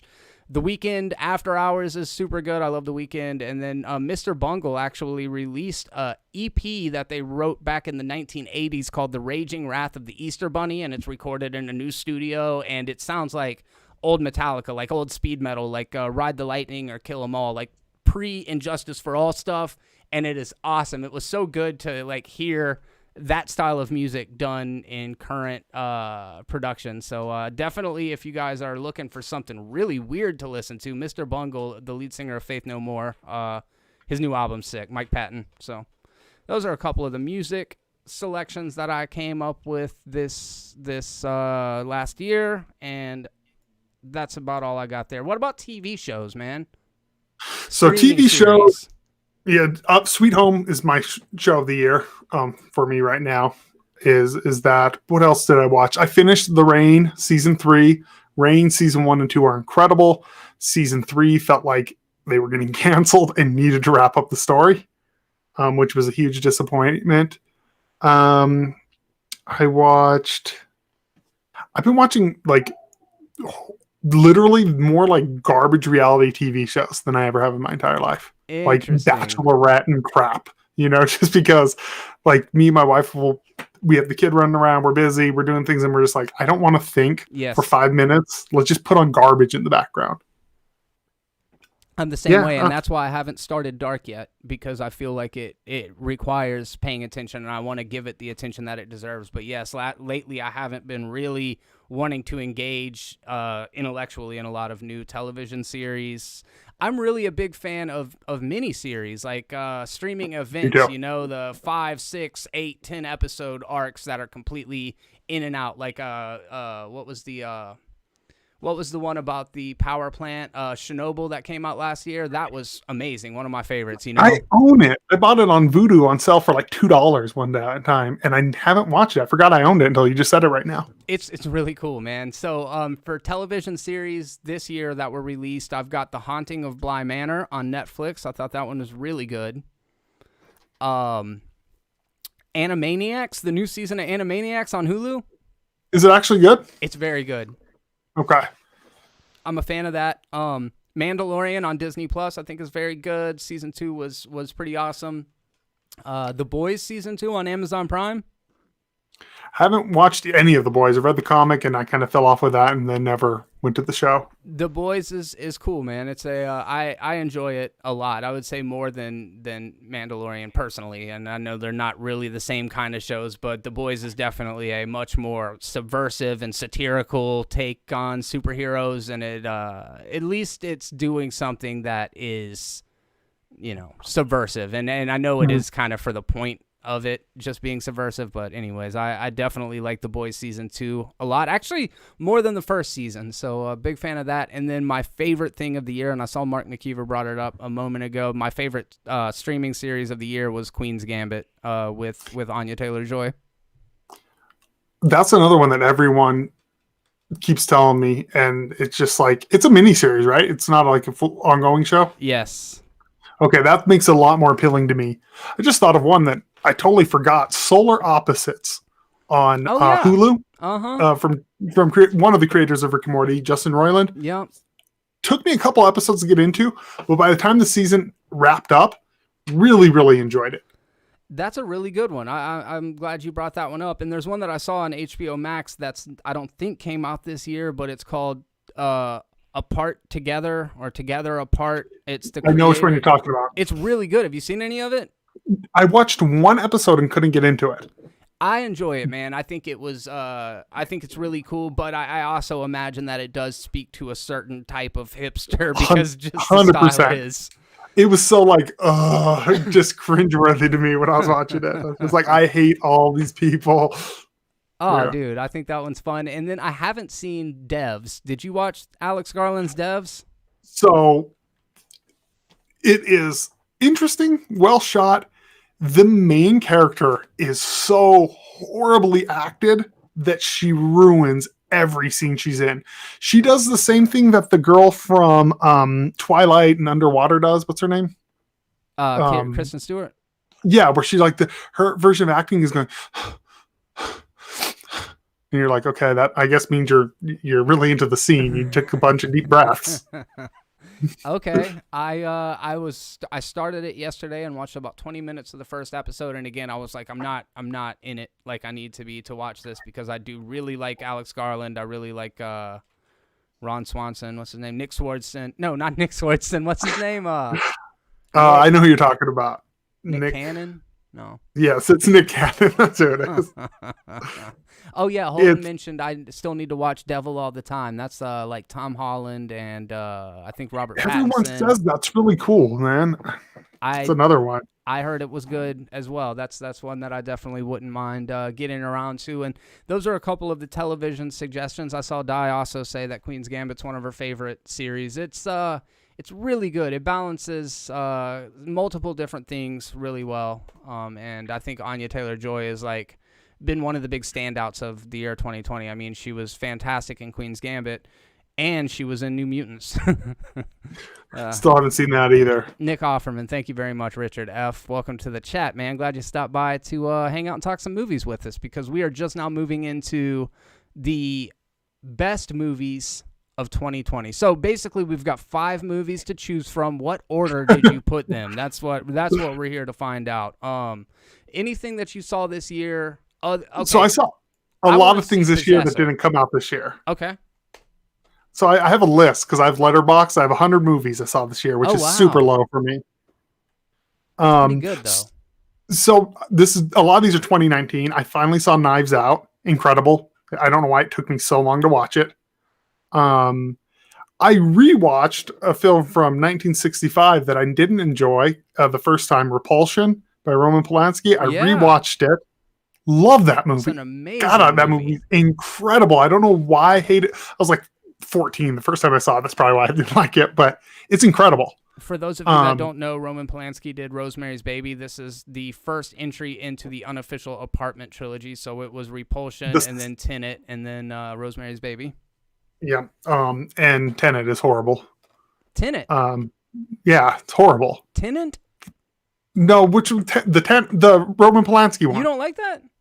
No, God, no. Man, the movie was good. Dude, they dub all over the people who were speaking English in French with a French accent. They dub them over into just American voice actors. I guess I need to go revisit. But that's everything. He's not Italian. No, and then they left him though. He has an accent, but they didn't dub him. Just every other supporting cast member who's speaking English through the entire film, they dubbed him. That's a weird choice. Then he is just not a good actor. Because I actually rewatched that this year as well. Did you? Yeah, okay, maybe I need to go revisit it. It's definitely the precursor to Rosemary's Baby. It's very, very similar. I would say Rosemary's Baby is still by far the best. Oh yeah. And then I would say then Repulsion is a real close second, though. I enjoyed that movie way more than I thought I would. All right, next one. Sorry. Oh, a documentary that we totally missed. Social Dilemma. Incredible. Oh yeah, yeah, that one was very good. I'm glad you mentioned that. Archive, which is incredible. Want to watch that one? That You did a Caleb's movie corner on that one. which I need to do as soon as I can get back into the house. It's understandable. I watched Becky that came out this year. How was that? That's the one. It's like Grindhouse, Nazi, Home Alone. Kevin James plays a Nazi in it. Yeah, it's parts of it are really good, parts of it are really bad. Uncut Gems 2019. I saw that. Awesome film. Awesome film. Little Joe, a 2019 film. The best color grading I've ever seen, possibly. What's it called? Little Joe. Little Joe. Yeah, it's about a lady building the perfect plant, like biologically engineering, and it's like a light horror film. What else did I see that was great this year? I saw I see you Lighthouse books. What did you think about that one? I liked it. I don't think it's as good as The Witch, personally, okay. but I did enjoy it. I would like to give a shout out to a 2015 film called The Tiger. It's a Korean film about a man hunting a tiger. Really interesting. Oh, and another documentary on Netflix. If you want something that is emotionally exhausting, Stolen Daughters. It's about the girls kidnapped by Boko Haram. It's a documentary about them. Okay. I haven't heard of that one. Yeah, it's another thing that made me and my wife watched it together, and like both of us cried like crazy, and I was exhausted afterwards. Oh wow. But it's good. And then one of my favorite films that I so wish I could take credit for like discovering this out of the two of us. One Cut of the Dead from 2017. God, dude, it's so amazing. Incredible. It is one of the best films I've seen in years, and it's such a hard sell because you're going to have to tell people like, hey, the first half of this movie is kind of going to suck. Yeah. Yeah. But just ride it out. Yeah. And because and that's what you told me. You're like, hey, you're not going to like the first half, but trust me. And I was like, all right, man, I trust you. And it's every bit as good as you said it was. It's so great. And I think both of us are definitely going to be continuing to champion that movie, because if you're a film lover and you are looking for something that's off the beaten path but just really, really speaks to film lovers, I think that's a fantastic pick. MN Comic Books mentioned that I need to watch I'm Thinking of Ending Things, and I've heard really, really good things about that one. I'm Thinking of Ending Things. Have I seen this one? That sounds so familiar. Is it Sophia Lillis in it from It? Oh, no, this is not the one I was thinking of. I know which one they're talking about. This looks great, though. I definitely will check that one out. That's one that's been on my radar. And also, Brad Fedek has joined the chat. Welcome to the chat, Brad. Glad you stopped by to check this out. Did you watch MFKZ on Netflix? Yeah, the anime show that you told me about. I love that's one of my favorite. It was, I think, came out in 2017, but it came out either last year or this year in the States. But incredible for me. That's one of my favorite films I watched this year. Maybe my favorite. Okay. Yeah, man. I definitely have a couple more that I need to check out now. For me, I didn't see a lot. There are many things that I definitely still want to check out. I deleted it a minute ago. Oh, Possessor. That's the one that you mentioned to me that I really want to check out. There's one called Come Play. There's a couple of horror movies that came out in 2020. I saw Possessor. Around to. Yeah, what did you think?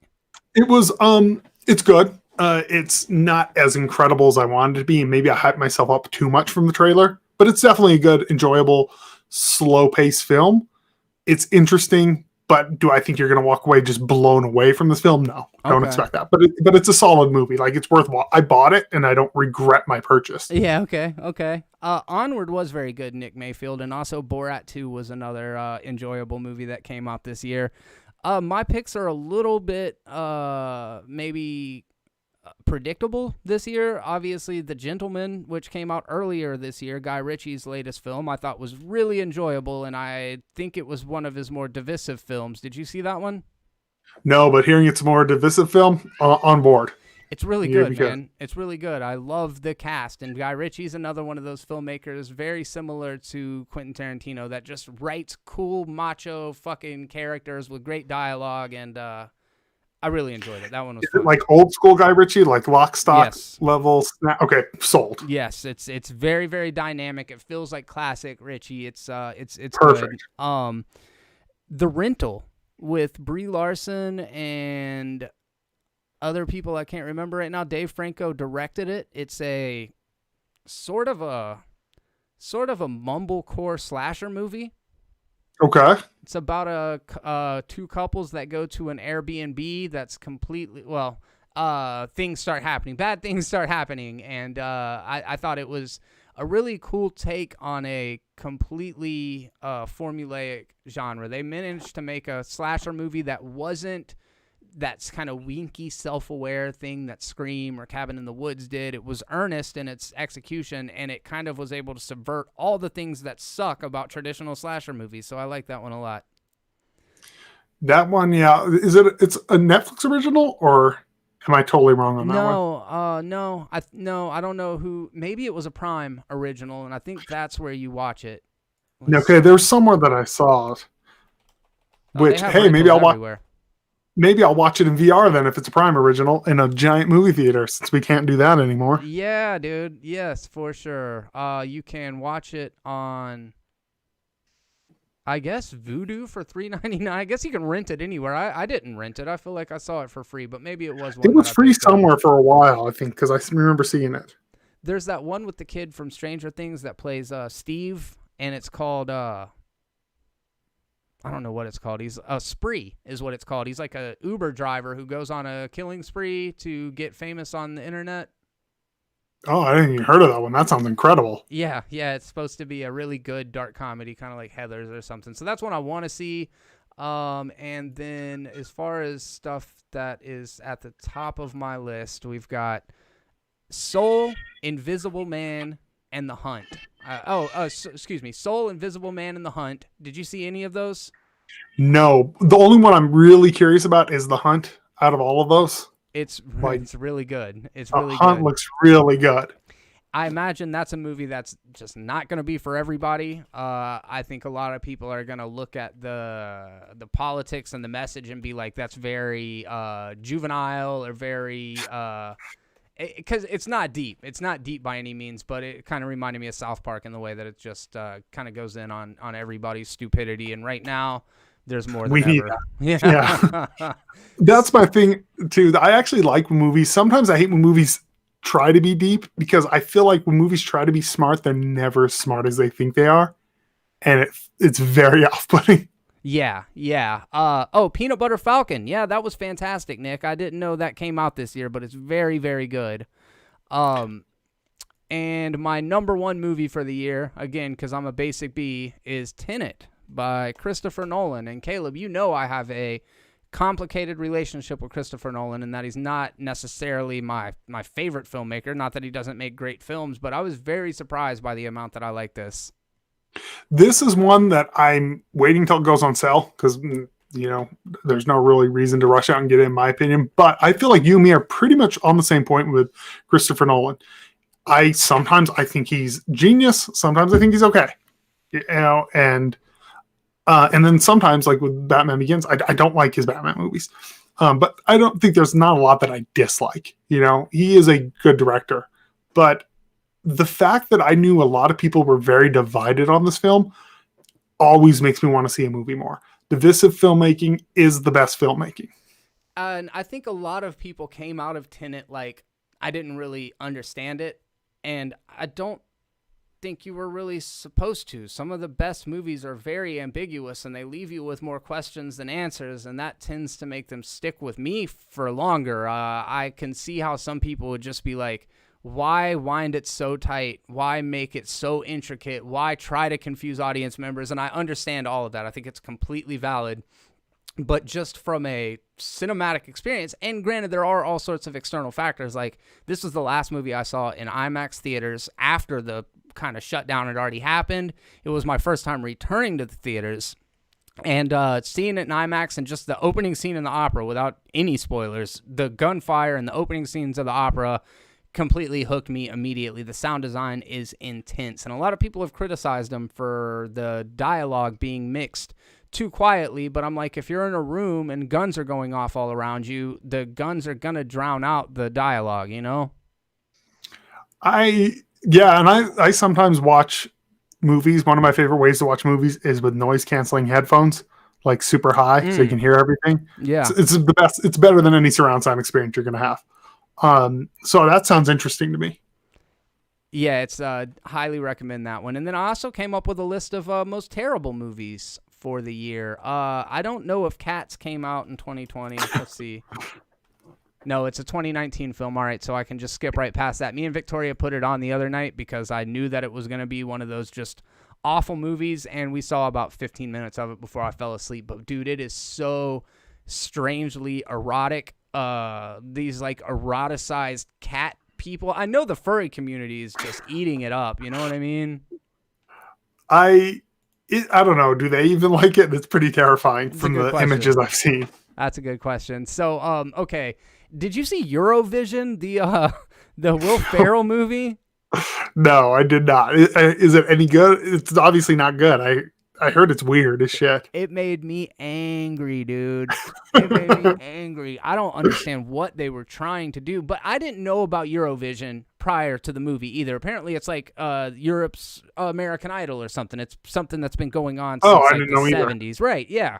So I don't think it's as big of a cultural thing for us as it is over there. So I didn't get a lot of the humor, but basically there would be people like from Finland to Germany to Sweden all competing in this music contest. So they just bust out all of the greatest hits of stereotypes from each different country that is like so surface and so annoying. Like the Swedish people talk like the Swedish chef. And it's awful. It's so bad. And I've talked to people who actually enjoyed it. So I guess that kind of goes either way. I know Will Ferrell's mileage varies for people. What do you think about him as an actor? As an actor, he's horrible. As a comedian, I think he's hilarious. That's fair. Di loved it. She said the Euro show. Oh, excuse me. The Euro show is actually great. Great artists, but some weird ones too. I'm curious. If it's like the movie, I would be interested to watch the actual performances. And maybe a lot of those jokes are right on the money, and I'm just not aware of it. I mean, that's very possible. So that's very possible. I'm not gonna say this was one of the most terrible movies of the year. I'm gonna say this is one of the most terrible movies I saw this year. And I watched it twice for whatever that's worth. Like I mentioned earlier at the top, my wife enjoyed it. So Wonder Woman 1984 is easily one of the most disappointing movies I saw this year. It looked pretty bad. I mean, it really did from just like the clips I've seen, which I hate to judge things off clips, but it looks pretty bad. I'm just not going to waste my time watching it. My number one worst movie of 2020 is The Witches. Is it? I didn't even know that came out officially. It makes it's so stupid. It doesn't improve on anything because the first Witches is really good. Do you like that? From what I remember loving it as a kid, but I don't know if it holds up, but I do remember loving it. Victoria had never seen Witches before, so she decided that she wanted to watch it before we watched the new one. And we watched the original, and I still love it. She didn't care for it. So I think there's a lot that's kind of lost in translation from seeing it as a young boy, which is what the protagonist is, and then seeing it as a, fully developed adult woman who like has no connection to Roald Dahl as an author or anything like that. Because for me, Roald Dahl was everything as a kid. It's like I never had read or watched Harry Potter until one of my friends told me to, and I was 30 years old when I read Harry Potter. And I didn't hate it, but I was like, I don't get the big appeal because it wasn't written for a 30-year-old man to read. Yes, for sure. Yeah.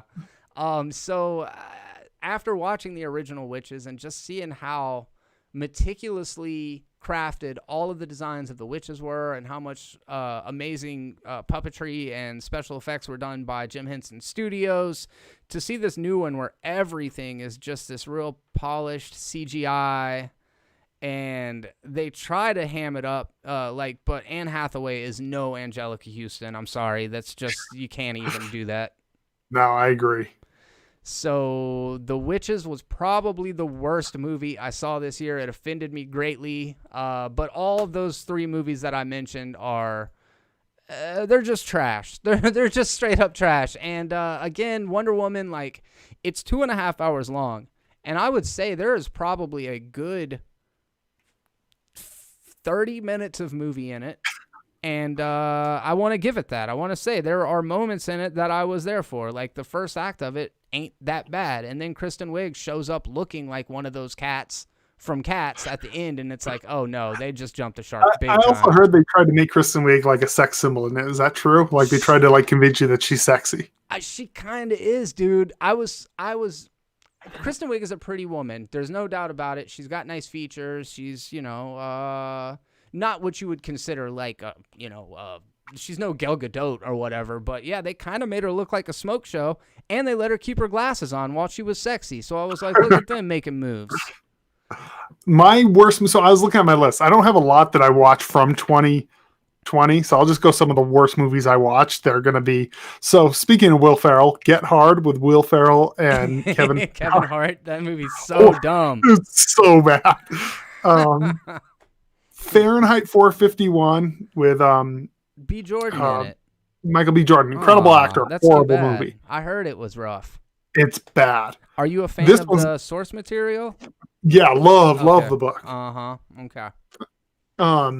This one's gonna bug people. Don't Breathe. That movie's garbage. Oh god, dude, that movie's dope as shit. I forgot you didn't like that movie.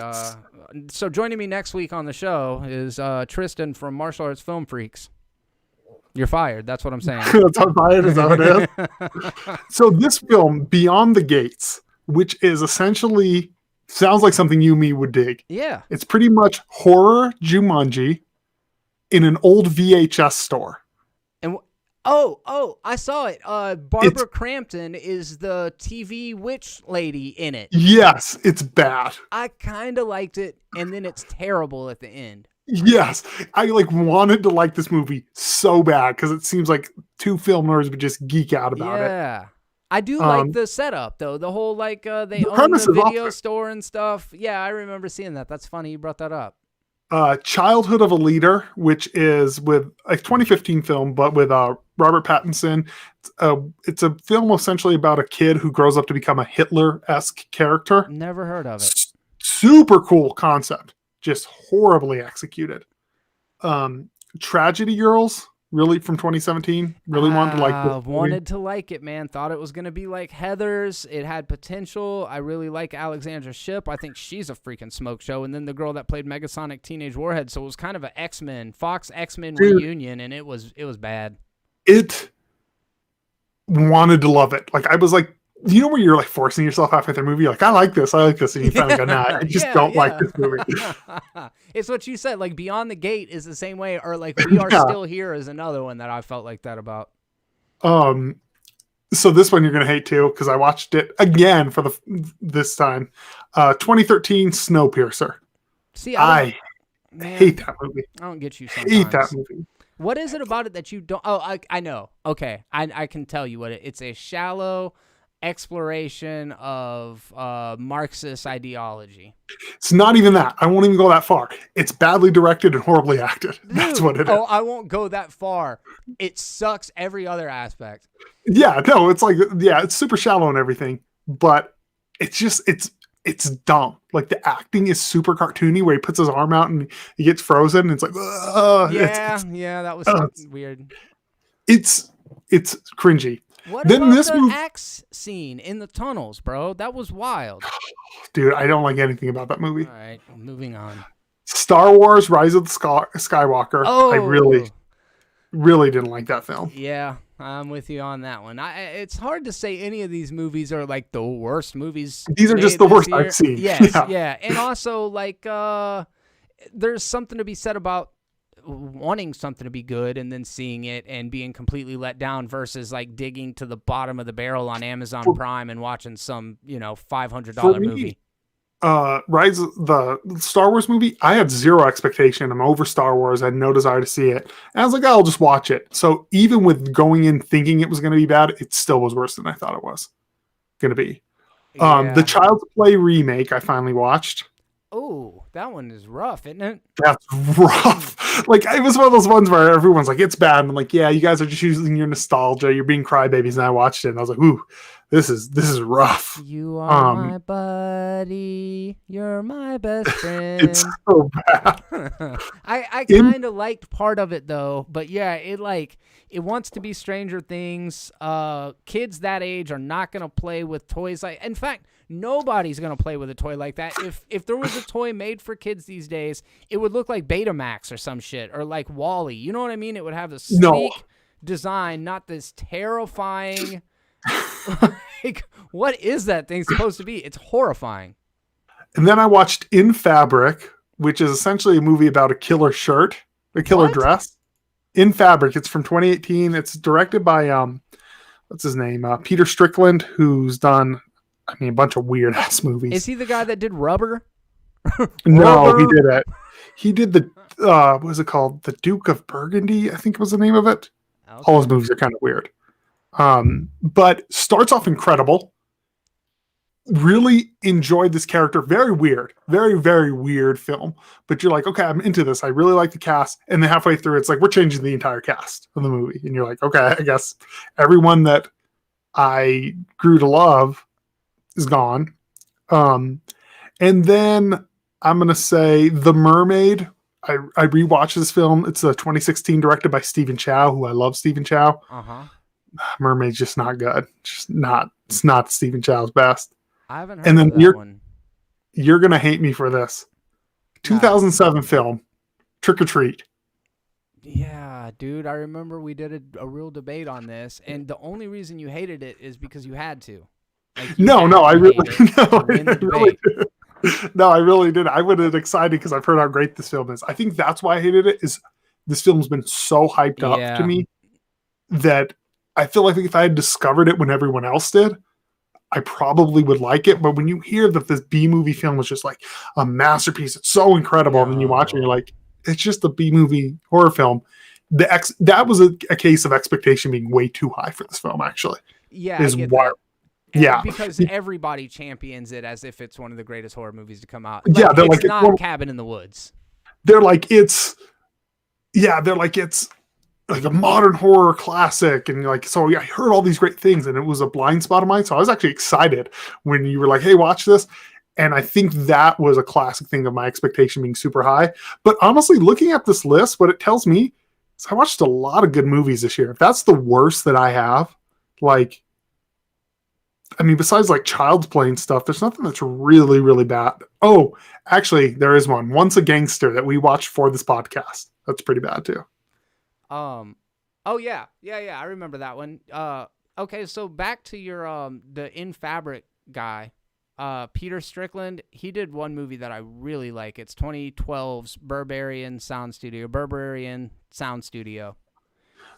Never seen that one. He's the main character is a sound designer that does the dolly effects for Italian giallo slasher movies. Super cool concept. And he kind of starts to spiral, like, when somebody's getting their head crushed or whatever, he's smashing melons in the sound booth and everything. And it's an interesting character study / horror movie about a profession that is super fucking cool, and it's a lost art. Everything's digital now. Like, you don't see the same people working with celery sticks and twisting them in front of the microphone, or scraping against violin strings, or any of the neat stuff they did. So that one's one that I recommend. Which one was it? Berberian Sound Studio. It came out before the Duke of Burgundy, which I haven't heard of. Yeah, I've seen the Duke of Burgundy, and I've seen In Fabric. Duke of Burgundy is better than In Fabric. It's still not great. I'm assuming just from the type of films he makes, it's a weird movie, the Berberian Sound Studio. Yeah, it is. Yeah. I think you would be knowing what you're getting into with In Fabric. The first half of that film, though, is weird, but I really enjoyed it, and then it just loses everything. Somebody just said my sound is low. One person said it's slow, the other said it's fine. Maybe I was just too far away from the. Yeah, it's hard. I end up moving farther back and forth too the whole time. I'm trying to see if anybody's got any things to add to the list of good or bad. A lot of people love Trick or Treat. Cabin in the Woods is also very good. Hey, what's up, Jaron Lindsay? Glad you made it over here to the conversation. Let's see who else. I saw a couple of different suggestions in there. I hear that Dai really liked Mulan, and I haven't actually watched that yet. The most I've seen of Mulan Dai is I actually watched the Cinema Sins Everything Wrong with Mulan video today. So maybe that's not the best way to consume the content, but that's what happened.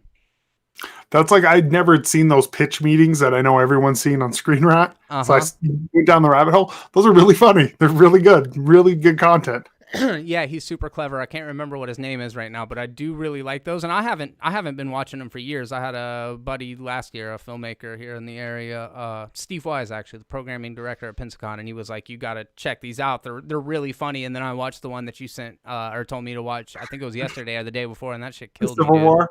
Yes. Yeah, it's so funny because that's like how I feel about the film. That's a film that like everyone's like is great, and I remember seeing in theater and going, "I hate this movie," and it's like literally every point he said, I was like, it just was so spot on for me. Jeremy has a troll. He always has one thumb down near the start of all his streams. Yeah. There's some sad people out there, and to be honest with you, that's like something that at one point in time would really get to me. Like I'd have 25 likes, 50 likes, and one dislike, and be like, dude, what did I do wrong? And then I had to just accept the fact that like I'm not gonna be for everybody. Like my sensibility, my sense of humor, my personality, it's if it works 8 out of 10 times, I'm cool with that average, So you're saying I should probably stop disliking your streams every time they start? Is it you motherfucker? No, it's not me. That would be I should just start putting a 2. You always have to. Miles McLean, $9.99 super chat coming through clutch. Man, Miles McLean was one of our movie club participants, which I saw somebody mention that they missed that. Maybe it's something that we'll get back into. But for right now, I would, if this is even possible, once I get settled in a new place and have a little more time on my hands, we could do it on another night where we just do like a 30-minute stream about the movie. Yeah, that would show. Be cool. I think it should be its own thing. Yeah, I like that. I think that's a really good idea. Something that we will continue to discuss. Miles McLean with the $9.99 super chat. He says, "I agree about watching so many good movies and shows this year. A lot of free time with quarantine. I even dipped into a few foreign films with Parasite, The Host, and Train to Busan. We've seen all 3 of those, right, Caleb?" Yep, I imported The Host when it came out. And then I watched Train to Busan. I rewatched this year, actually. And I would recommend watching Soul Station, the prequel to Train to Busan. What about the follow-up? I didn't watch it. Did you? No. I can't think of what it's called right now, but... It's Soul something, isn't it? No, because that's the previous one. I don't remember what it is. Yeah, we'll look it up real quick. It's got a slightly different title. Train to Busan. Busan sequel. Beat you. Peninsula. Why did I think it was like Soul Peninsula or something? Soul Station. So yeah, like Soul Station is the prequel. Well, it's actually, I think it came out after, but it is a prequel to it that no one's seen. And for me, is better than Train to Busan. It is animated though, which the director is an animation director who made the jump to live action. I think the script is far better in Soul Station. It's got a 100% out of 23 reviews according to critics and a 38 according to audiences. Which one? The Peninsula or Soul Station? Sorry. Yeah, Soul Station. Soul Station is incredible. My wife watched it. We watched it together. She doesn't like animation. She hates subtitles. She loved that movie. And then she was super pumped to watch Train to Busan. I was like, pump your brakes. It's a little more what you hate. It's kind of just like a fun movie. Which is weird for a zombie movie, but it's just like a standard zombie movie. It's good. Did Chan No, not Chan Park-wook. Did the same director of Parasite? I can't think of what his name is right now, which is embarrassing. Did he direct The Host? Yes. Jong Boon-ho. Yes, something whatever. Like that. I should know. Yeah, he directed The Host. He directed Snowpiercer. He directed Parasite. Yeah, Bong Joon-ho. That's right. I love his filmography. I think all of his films are wonderful. Mother is actually really good. I haven't seen Mother. That's the one I haven't seen, but I don't like The Host. I don't like Parasite, and I really don't like Snowpiercer. What about Okja? Never saw it. That's the Netflix original, right? The hippy dippy one? Yeah, I didn't see that one either. Yeah, no, it looks, interesting. The whole reason I didn't watch it was his name was attached to it, and I was like, yeah, I'm good. Dude, he is one of the better filmmakers, I feel like, coming out of South Korea. But my wife and I saw Host and Parasite in the movie theaters, and I remember the Host being one of Victoria's first going to a movie theater to see a foreign film and just really enjoying it. So that kind of kicked off a tradition of us going and watching foreign films when they would hit the theaters. It's so funny that you say that this is not in the theater, but there are things like that. Like there's this anime called Eat Man 98. Mm-hmm. I love Eat Man 98. The reason why is they released the DVD box set. The first DVD had an English dub, and then they just second DVD. They were like, no, we're not going to dub the rest. So it was subtitled. So I was already invested in the story, which I was watching dub at the time. And it was my first subtitled TV show that I watched. And that was when my love truly of subtitles, like I'd seen subtitles movie, but like when my love of anime where I was like, no, I won't watch anything dubbed anymore, really began. So I have this weird, like kind of the same thing as your wife, for this almost like nostalgic thing for it, where I'm like, Eat Man 98, I will always rave about the show.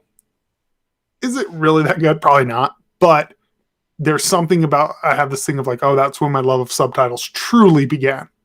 Yeah. You guys are right. We're just now at the 2-hour mark. I think this is a good opportunity to wrap it up. I think this has been a fun show. Man, yeah, we definitely hadn't had time to talk. So hopefully next week, let's see, actually, when is next week? Do I close next week? No. Okay, cool. I want to make sure we weren't closing on the house. I know one of these days is coming up. Yeah, so hopefully next week I will be here again. I'm looking forward to it. I think we had a lot to get off our chests. It's the new year. We're starting fresh. We got a bunch of stuff planned for the upcoming year. You guys make sure to stay tuned. If any of you wonderful people here in the chat are not subscribed to Movies Are Terrible, please make sure to do that. Do me a favor, click the like button so that we can counteract the one dislike that we got on the video. And if you want to check out more content, you know where to find it. Thank you guys all very much for stopping by for another edition of Movies Are Terrible Live. I'm Jeremy, and on behalf of myself and Caleb, be terrible. Peace.